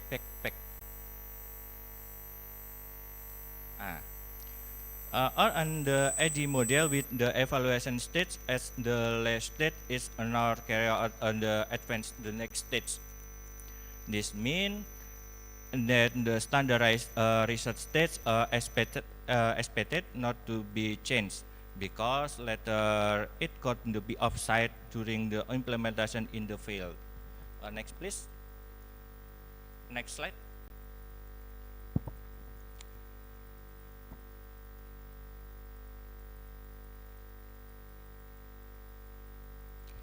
least, the data analysis technique, they are often used, namely qualitative and the quantitative. The quantitative data analysis is usually statistical in nature, such as using data, the trends, mean, or statistical tests on other. Meanwhile, the qualitative is more descriptive of language. An example of a study to see the influence of Canva learning media on student creativity. With the aim of research to see the effect of using Canva on student creativity, the data analysis, that make be used is the t-test or one-way ANOVA, not regression. Next, please. Using scientific step, they are formulate problem, collect of information, formulate of hypothesis, doing an experiment, conducts experiment, processing experimental result, conclusion, and disseminate of research result. Next, please. The last, integrity. Using in integrity, problem in Indonesia is ethical clearance is only used for medical and pharmaceutical research. So that ethical clearance can only facilitate research related into medicine, pharmacy research, not social science in Indonesia. For social science research in Indonesia, there are no ethic committee that handles this. But I believe that researchers in Indonesia, in general, have complied with result ethic, even though there is no ethical.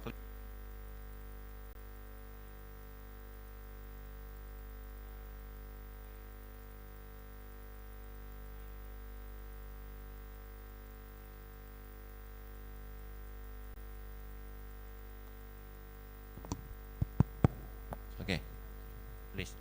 Thanks. I don't want to share my experience that last 5 things.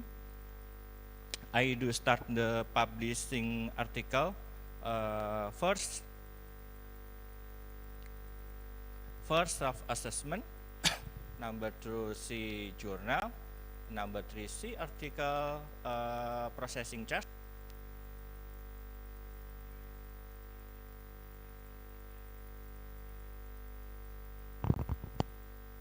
Translation and proofread in the last stage.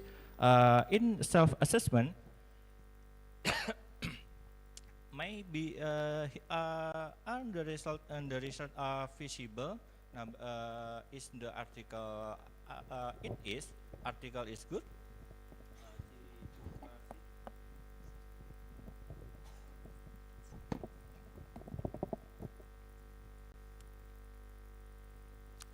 In journal, it is the publication orderly or not, and how to index in the journal. Indexing journal, there is Scopus, Web of Science, Directory of Open Access Journal, or etc. See article processing charge. Are we able to pay if accepted? The next, please.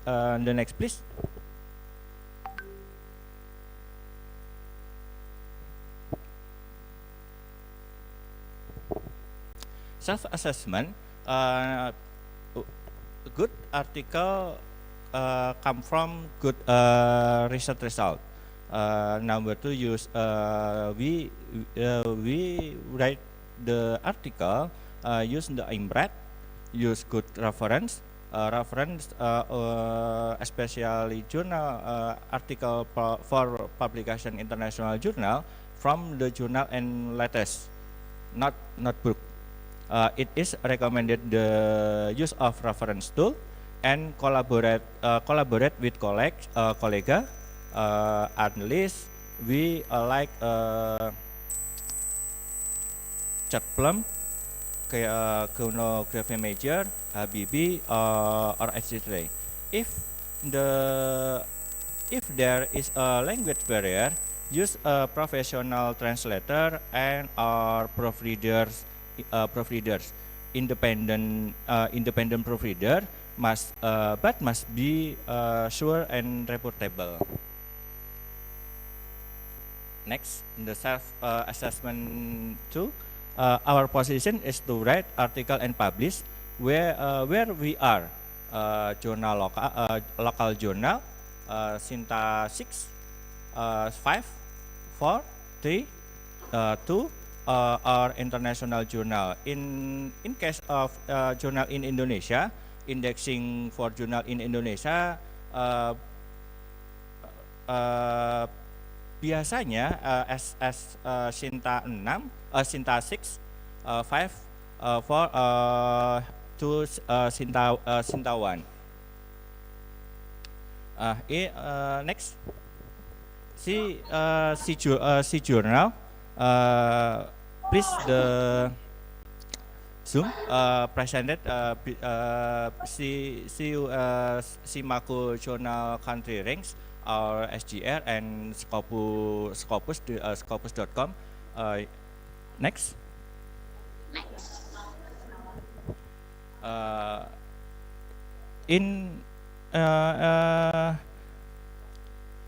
Si journal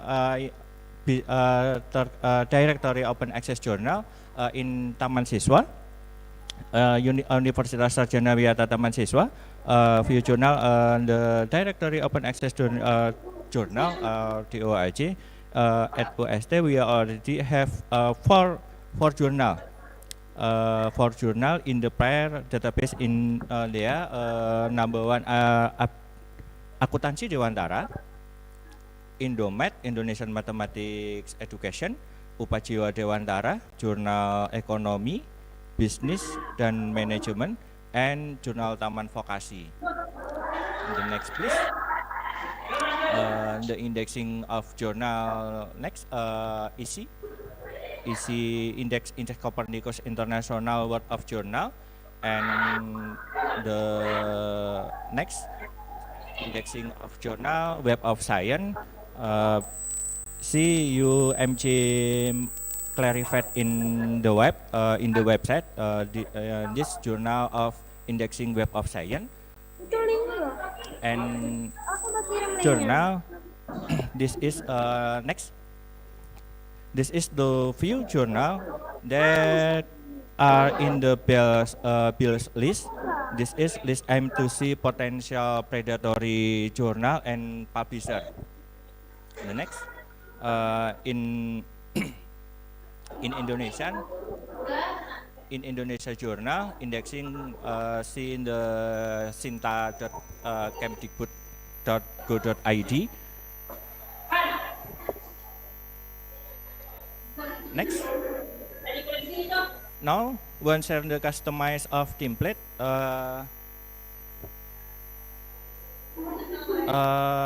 see article processing charge can we pay for the article if the article is accepted. Example, journal indexing Scopus average $700. Journal Sinta 2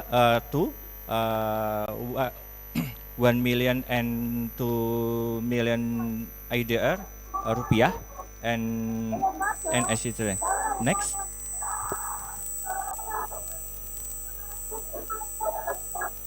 Okay. Now when the customize of template in general, the paper must be contain the introduction, method, result, and discussion. Next. Okay.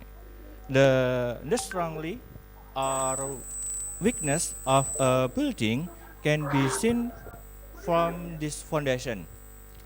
Likewise, in an article, the strength of an article can be seen from the introduction. The next. In general, the introduction section consists of three things, namely the urgency of study, gap analysis, and purposes of research. For urgency and gap analysis must be supported by primary data from the journal, not book reference. Next. The method, the part of the method, this is the content of design of research, procedure of research, participant, instrument of research, collection data, and analysis of data. And in this is an example of error in research method part. In this, the researcher only lists the type of research, the place of research, but for participant is not yet clear. Data collection and data analysis technique are also not clear. Result is a report of research based on the applied methodology. The result must state the research finding, arrange it in a logical order without bias or opinion. And in the result, display tables, figures, or statistical result include decision making for statistical calculation. Things to consider in writing the result are written in order of method. Data can be written in tabular from the display on the part of the data, not reading data. Right interpretation of data, they are easy to understand. Can mention simple conclusion from the result obtained. In the result is no opinion. Presentation of image from research is very necessary. At least one image per page. The presentation of the research result table is also very necessary. At least one table per page. Write clear explanation of figure and tables. Each figure and table must be referenced and have an explanation in paragraph. The discussion part, write your opinion in discussion. Discussion is used to interpret and describe the importance of finding. The explanation is based on what is already known and the sheet, like on new understanding or insights that have emerged as a result of your study in the issue. And discussion will always be connected to the introduction talk, to the result question or hypothesis you ask and the literature you review. Error in writing the result and discussion. Number one is length of discussion is shorter than the introduction. Number two, still displaying picture on tables in local language. And three, display tables and figures without being cited in the body article. For only display table and picture without narration and the discussion section. And the last, at the discussion stage, do not refer to any particular reference. Nah, the additional part of the template in the title, author, see your journal refers to the double blind or not. And abstract, see in the journal regarding the number of words in the abstract, the systematic of writing abstract, and conclusion. In conclusion, the next. In conclusion, writing conclusion in a paper is very different from writing conclusion in a scientific report, such as a thesis or report scientific. Or written in one subchapter contain conclusion from the result the research as a whole that can answer the problem formulation along with suggestion for the development of this research in the future. There is no subsection of suggestion written sparately and no numbering. Conclusion written is one or a maximum of 2 paragraphs. The important point in writing conclusion describe the overall result the study in the few short sentences.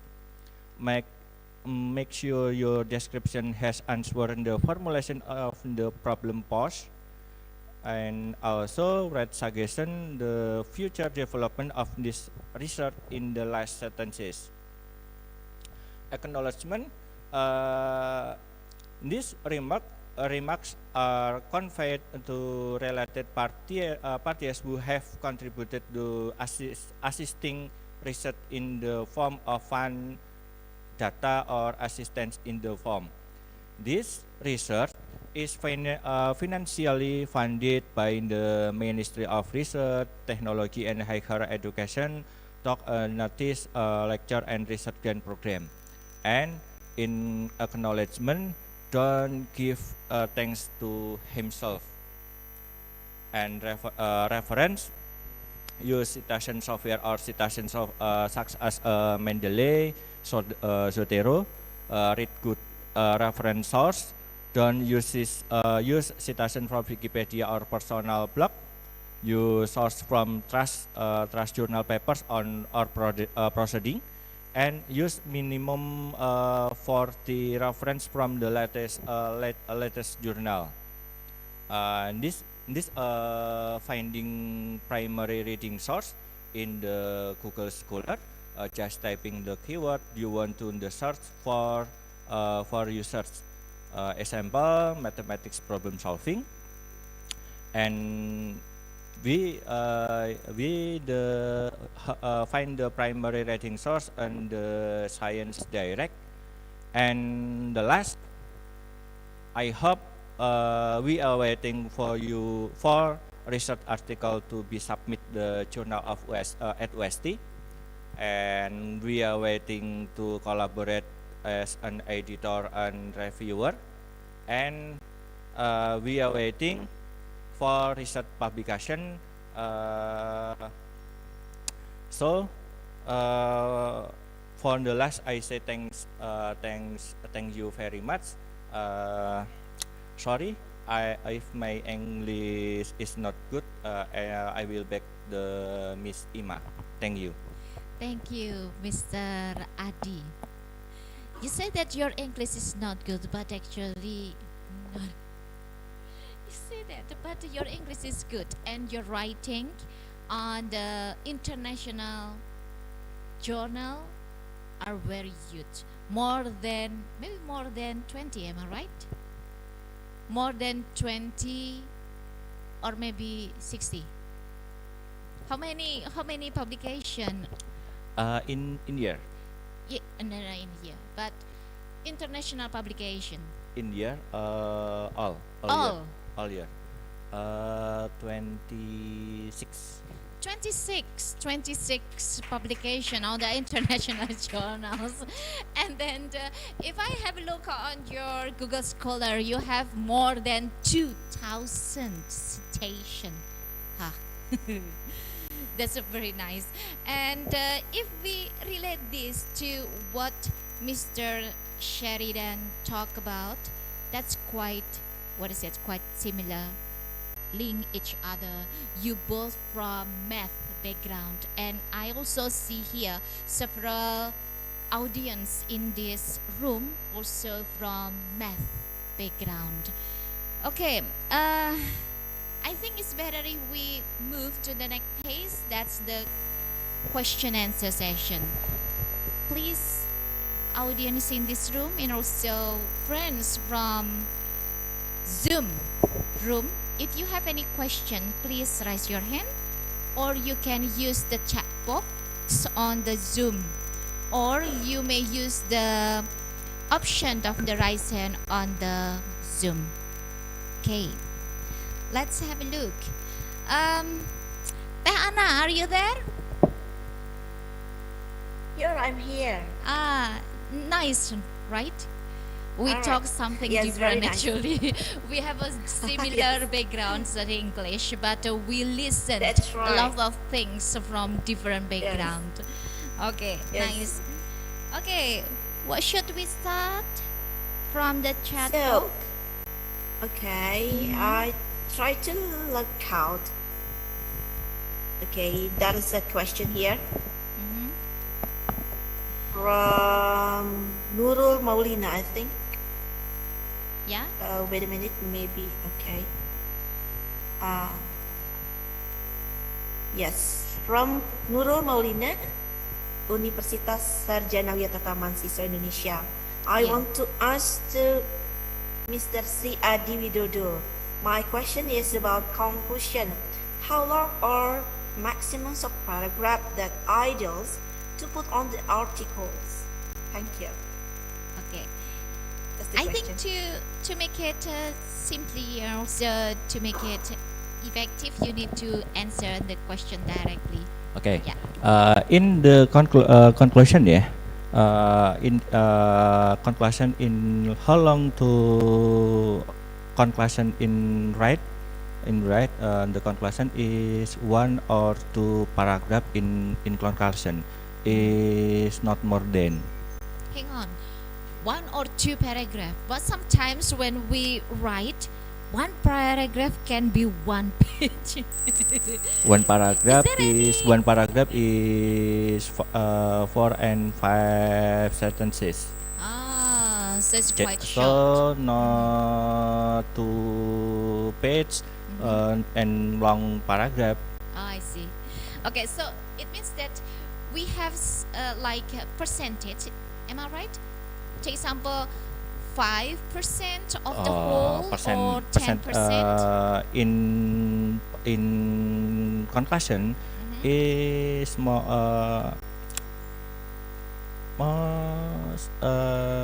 10%. 10%. 10%. Nice. Not more. Okay, nice. Thank you. I also wonder actually.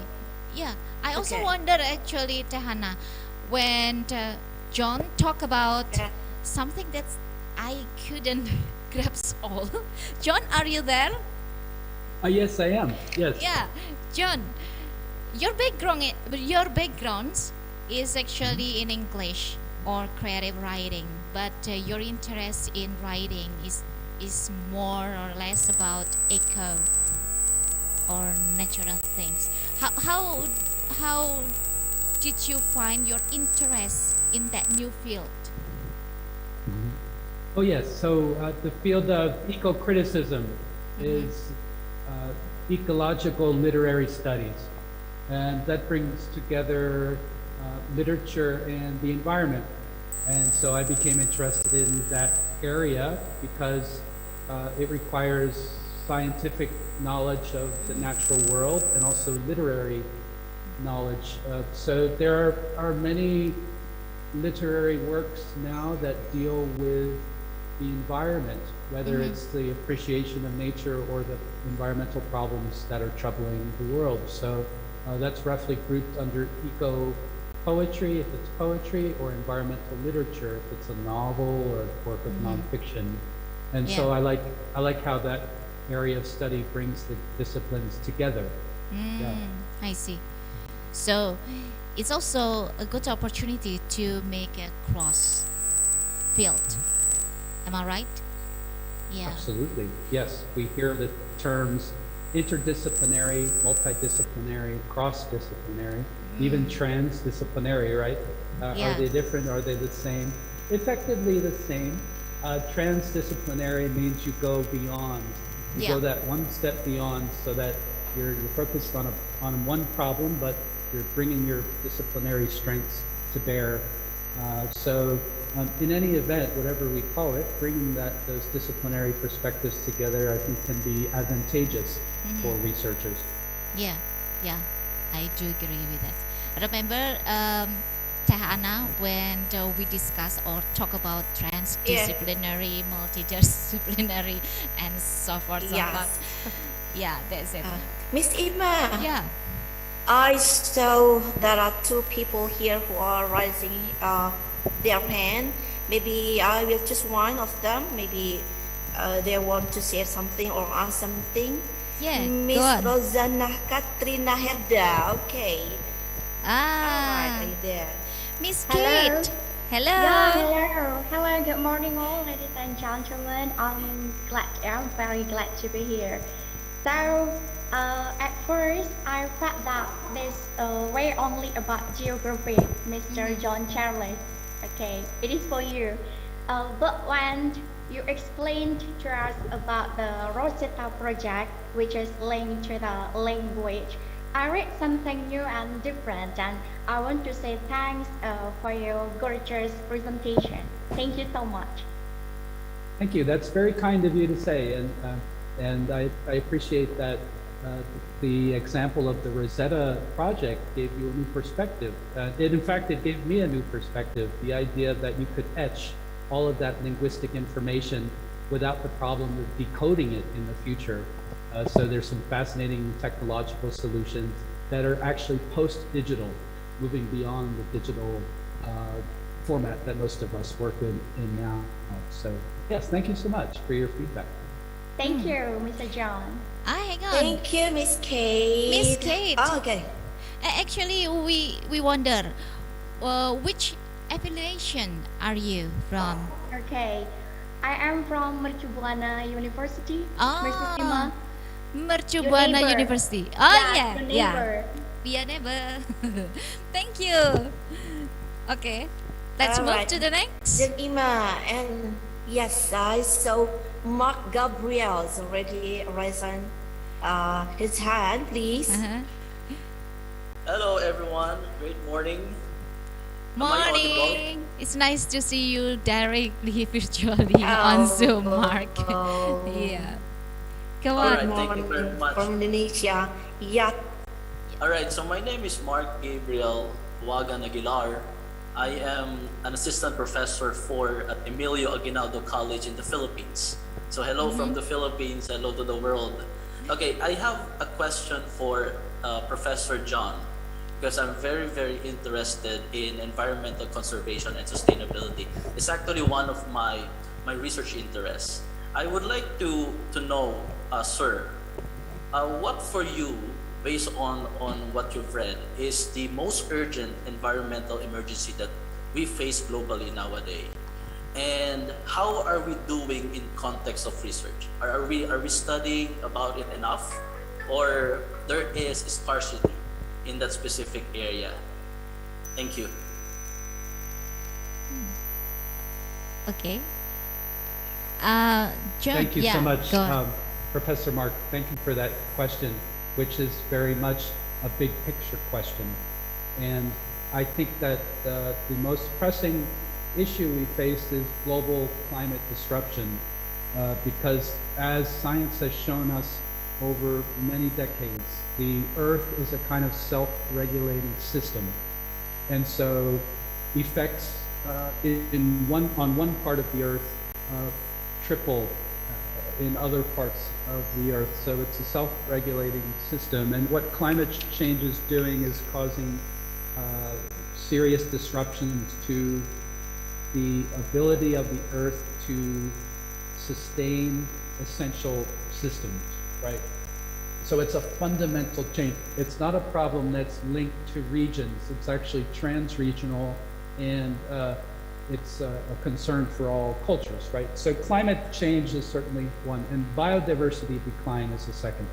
The decline of species it has biological, but also cultural, linguistic, and social and cultural and other forms of impacts as well. So if we think of climate change and we think of biodiversity loss, now, how is research dealing with that? I think we have to consider that question from our disciplinary perspectives. In literature, I worked on a book recently called Post-Colonial Literatures of Climate Change.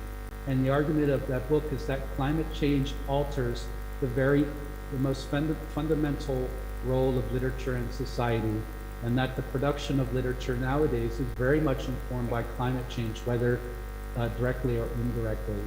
And so this is slowly happening, that our disciplines are considering the environment, but it's going to take much more emphasis, I think, say, in the area of, okay, if we think of an area of non-human rights, right? If we think of tourism research, how are touristic practices acknowledging and working with the rights of plants, the rights of animals, the rights of rivers, rather than studying human interactions with the environment, studying what that touristic practice might look like from the perspective of the non-human, from the animal's perspective, from the plants. That's a radical shift in perspective that is quite needed in research paradigms, but we have a long way to go. So I think if we can continue to focus on the environment in our disciplines and to ask ourselves the fundamental questions that you just asked, that you just posed, then the tide will turn. I was reflecting earlier today on eco-criticism in Indonesia and Southeast Asia when I worked on a book 5 years ago. At the time, it was very hard to find contributors to that book. But now, many people in Southeast Asia are working on eco-criticism. So that is changing. I believe if we continue to focus on it, the tide will continue to turn, and we'll have scholarship that is addressing these major issues of climate change, biodiversity loss, indigenous people's rights, and so forth. So thank you so much, Professor, for the question.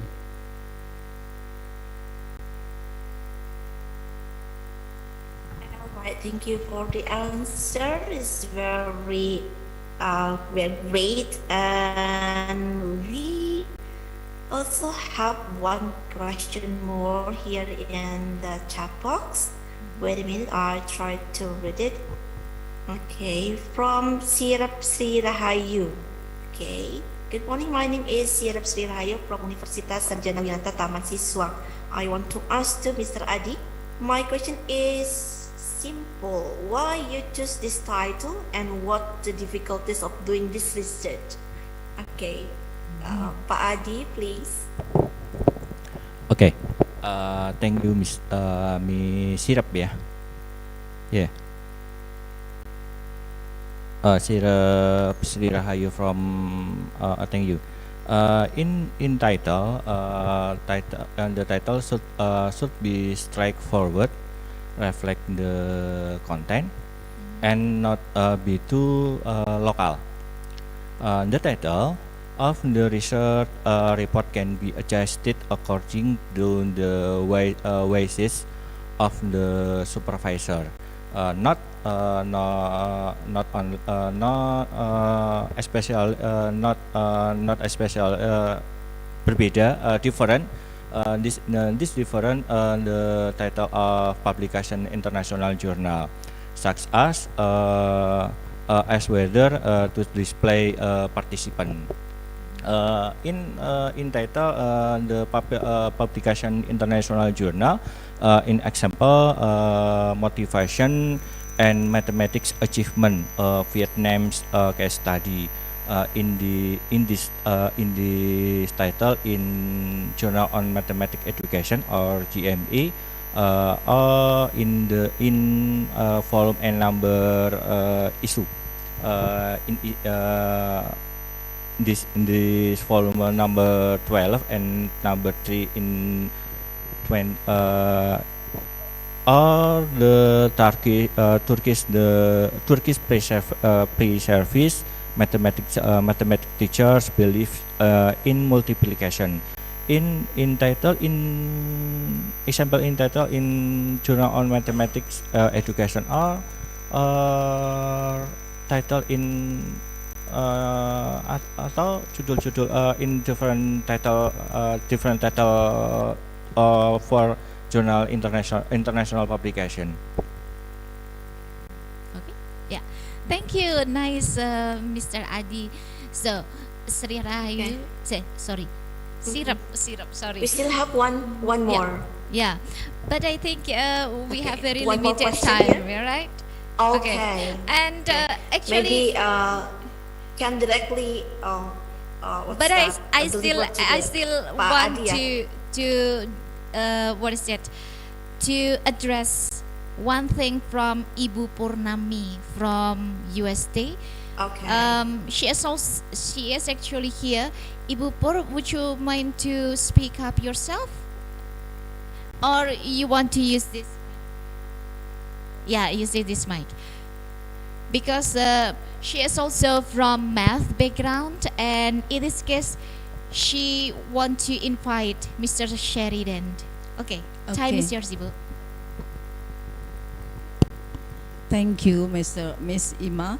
I'm very happy for this special occasion in this, and I invite in luring presentation in this room. I'm not going to ask, but I want to respond a very nice invitation with Mr. Sharidan to collaboration on publication, and of course, I am ready to collaboration publication about learning mathematics, and I'm interested in publishing in one or the object of mathematics that it's concept in mathematics, and I would like to Mr. Sharidan collaboration with me. Thank you. Okay, thank you, Ibu. Mr. Sharidan, would you please to respond this? Thank you, Chairperson, and thank you, Dr. Agustinus Sri Purnami. Yeah, it's my pleasure to collaborate because it's very good to collaborate with as many teachers as possible, especially for the topic of the teaching method. I think it's a very, very interesting topic for the young generation nowadays. Yeah, it's my pleasure to work. And I think we already shared the email address, right? So thank you for your email as well. And Dr. Purnami, we will contact later, inshallah. Thank you. Okay, thank you so much. So, everyone, actually, before we have this conference, we have already had a lot of chit-chat on our WhatsApp group, and I see that this WhatsApp group is very good because we can share all ideas or knowledge, and also it's also open the collaborative publication as well as collaborative research. So maybe the next time or in the future we can collaborate each other, not only from institution overseas but also from home country university. Okay, I think that's all for today. Teh Ana, would you please to make it? All right, thank you, Jeng Ima. Ladies and gentlemen, before we move to the next session, let me highlight some ideas from our keynote speaker. For the first keynote speaker session, we have the recommendation for the further growth of digital environment humanities, which is participatory and open access, then engage a diverse, evolving diverse community, age, group, gender, theoretical and technical area, and then dialogic and transdisciplinary, integrating scientific conversation, conservation, application of digital technology with eco-humanistic concern, including ethic and aesthetic, and interventional and activist, innovative and forward-thinking, and critical and integrative, and also scholarly and adapting. And from the second keynote speaker, we also learn about free convention and a flip from between oscillating vertical parallel, and then the consideration by using appropriate transformation, the equation which is reduced to the ordinary differential equations. And from the third keynote speaker, we also can conclude that the writing conclusion in a papers are very different from a writing conclusion in scientific reports, such as a thesis or dissertation or another scientific report, and then written in one subchapter contain conclusion from the results and the research as a whole that can answer the problem formulation along with suggestion for the developments of the research in the future. And there is no subsections of suggestion written separately and no numbering, and then the conclusion are written in one or maximum of two the paragraph. And the important thing he also highlight the point in writing as the conclusion or describe the overall results of the study in a few short sentences, and make sure that your description has answered the formulations of the problem posed. Also write suggestion for the future development of this research and the message. All right, Miss Ima, I think that's all for our three keynote speaker today. And yes, from the deepest of my heart, I and Miss Ima, as moderator today, would like to express my apology for the inconvenience during the whole session. And on behalf of the committee, I would like to thank you all for making time to join us here today. And all right, it is, I think, for me to say goodbye. I'm Santiana and see you Miss on Ima the with the InCoTES. Okay. Yeah, and I also want to would like to say yeah. thank you very much. Yeah, thank you. Thank you so much, everyone. We'll get I back return to the MC. MC for giving token appreciation. Assalamualaikum warahmatullahi wabarakatuh. Waalaikumsalam. Waalaikumsalam. Thank you. Thank you so much. Thank you, everyone. Thank you, John. Thank you. All right, we say thank you again to our keynote speakers and our lovely moderator, Mrs. Santiana and Mrs. Ima, for the very interesting discussion. And also we thank you for the occasion. Yeah, we thank you for the occasion. So, ladies and gentlemen, now we are going to give the token of appreciation. So we would like to invite Mr. Didi as the committee chairman for giving token appreciation to our lovely keynote speakers. Thank you, Ms. Landry. Now we would like to give a token for plenary speakers. The first one for Professor John Charles Ryan. Thank you very much for your insight today. Thank you, sir.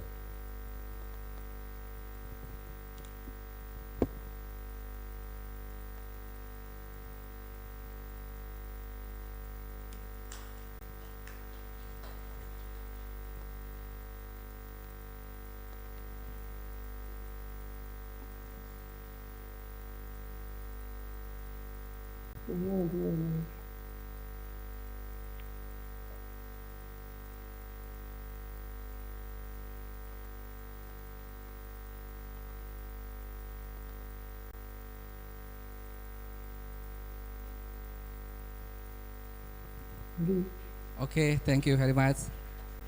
Thank you so much. And the second one for Professor Sharidan Shafie from Malaysia. Thank you very much. Okay, thank you, Prof. And the last one for Dr. Sri Adi Widodo, M.Pd from UST Indonesia. Thank you very much.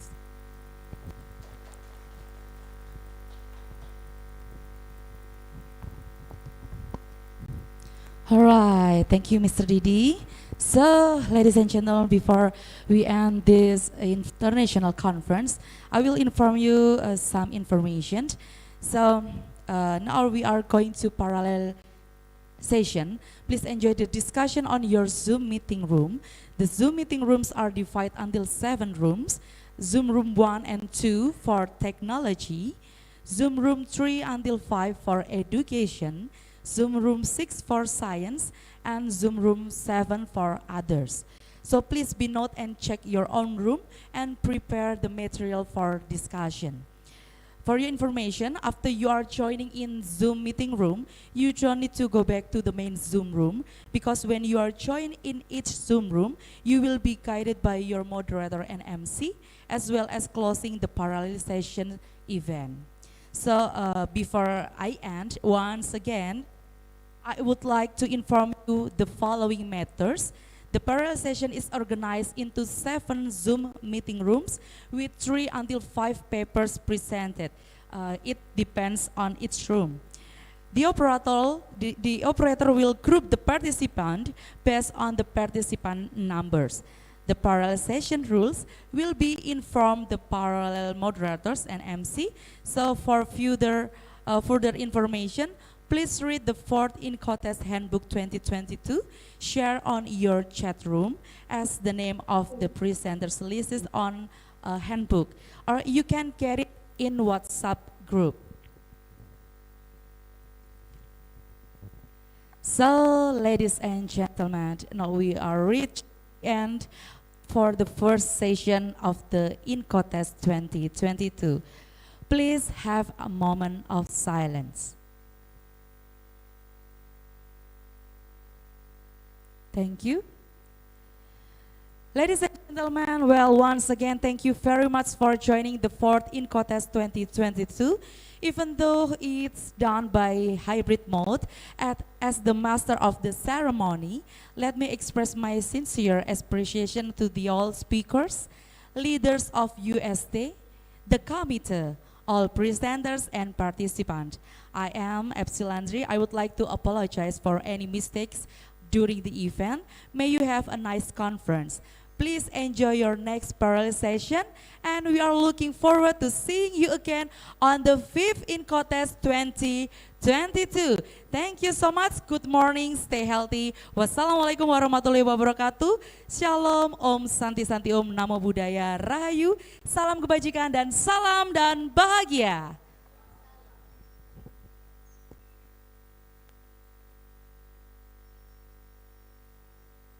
Waalaikumsalam warahmatullahi wabarakatuh. Okay, please everybody on the Zoom, would you please to read the meeting chat? Rename by this format from the presenter, type the room, the number of the room, and then your name. After that, you type the country. And then for the participants, you just type your name and then the country, dash country. For the moderator, please type the number of room and then moderator, dash your name and the country. MC, for the MC, type the room number and then type the word MC and then name, country. The last for the operator, please rename Zoom number, operator, OP, and then name, country. Okay, in one room, that's only around 20, so that you may choose the room. You may choose the room. While waiting for this breakout room, please everybody rename. Okay, rename your Zoom name. Okay.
Não, não há drop over certificate.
Why is he blown over?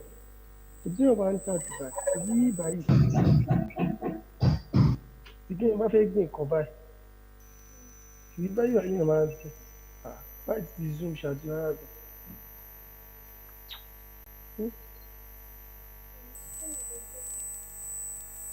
Look at this place. Okay, calling some people. That's why I'm calling back. Think about the Badazile. Like in your wallet, okay. Just get the room. Please, everyone, you choose the But they room. say they won't say directly. Okay. There are 7 rooms, 1 up to 7, and then you choose the room based on your interests. For the presenters, please join directly to the room where you have to present.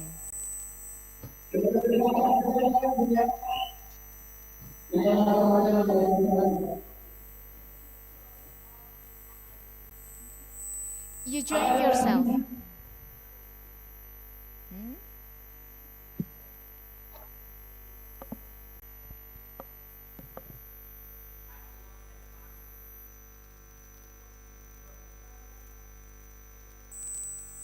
Hello, Miss Emma, are you there?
Okay, please everybody join the breakout room 1 up to 7. You choose based on your interest.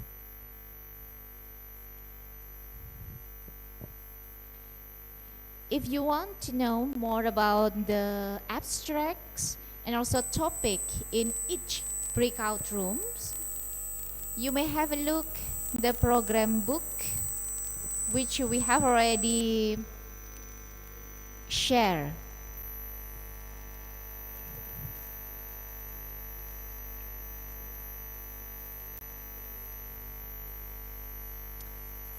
We need sometimes, because this is the technical, the technical issues. Now still in the process of joining the breakout room.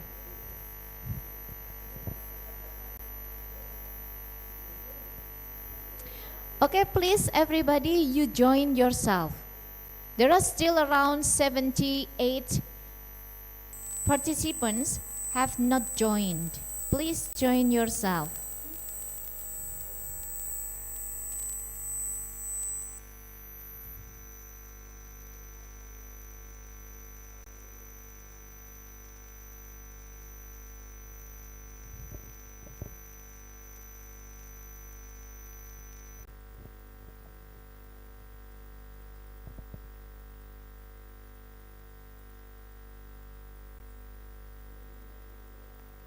Sorry, how do you join yourself?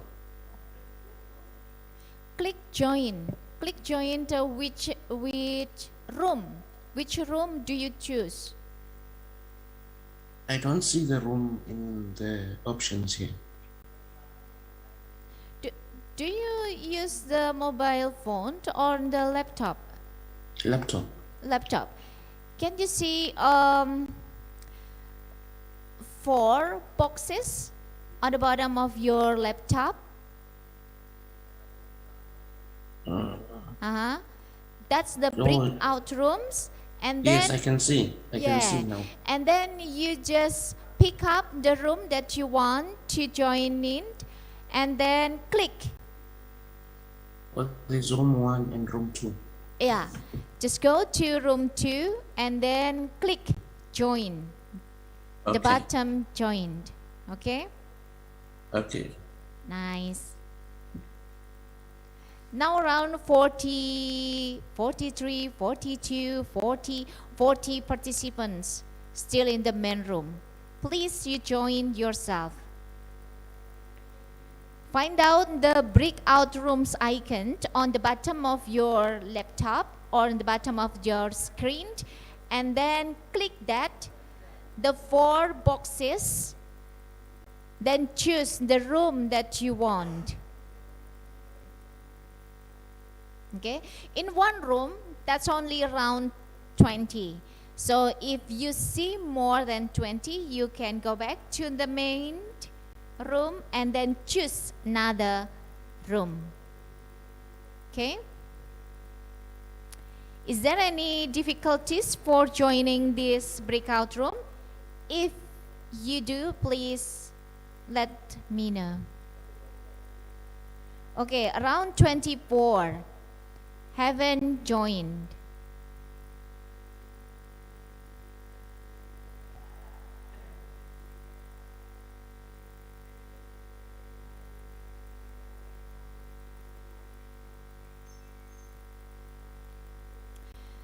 Okay, in each breakout room, there are 1 top operator, 1 moderator, and 1 MC. Okay, yes.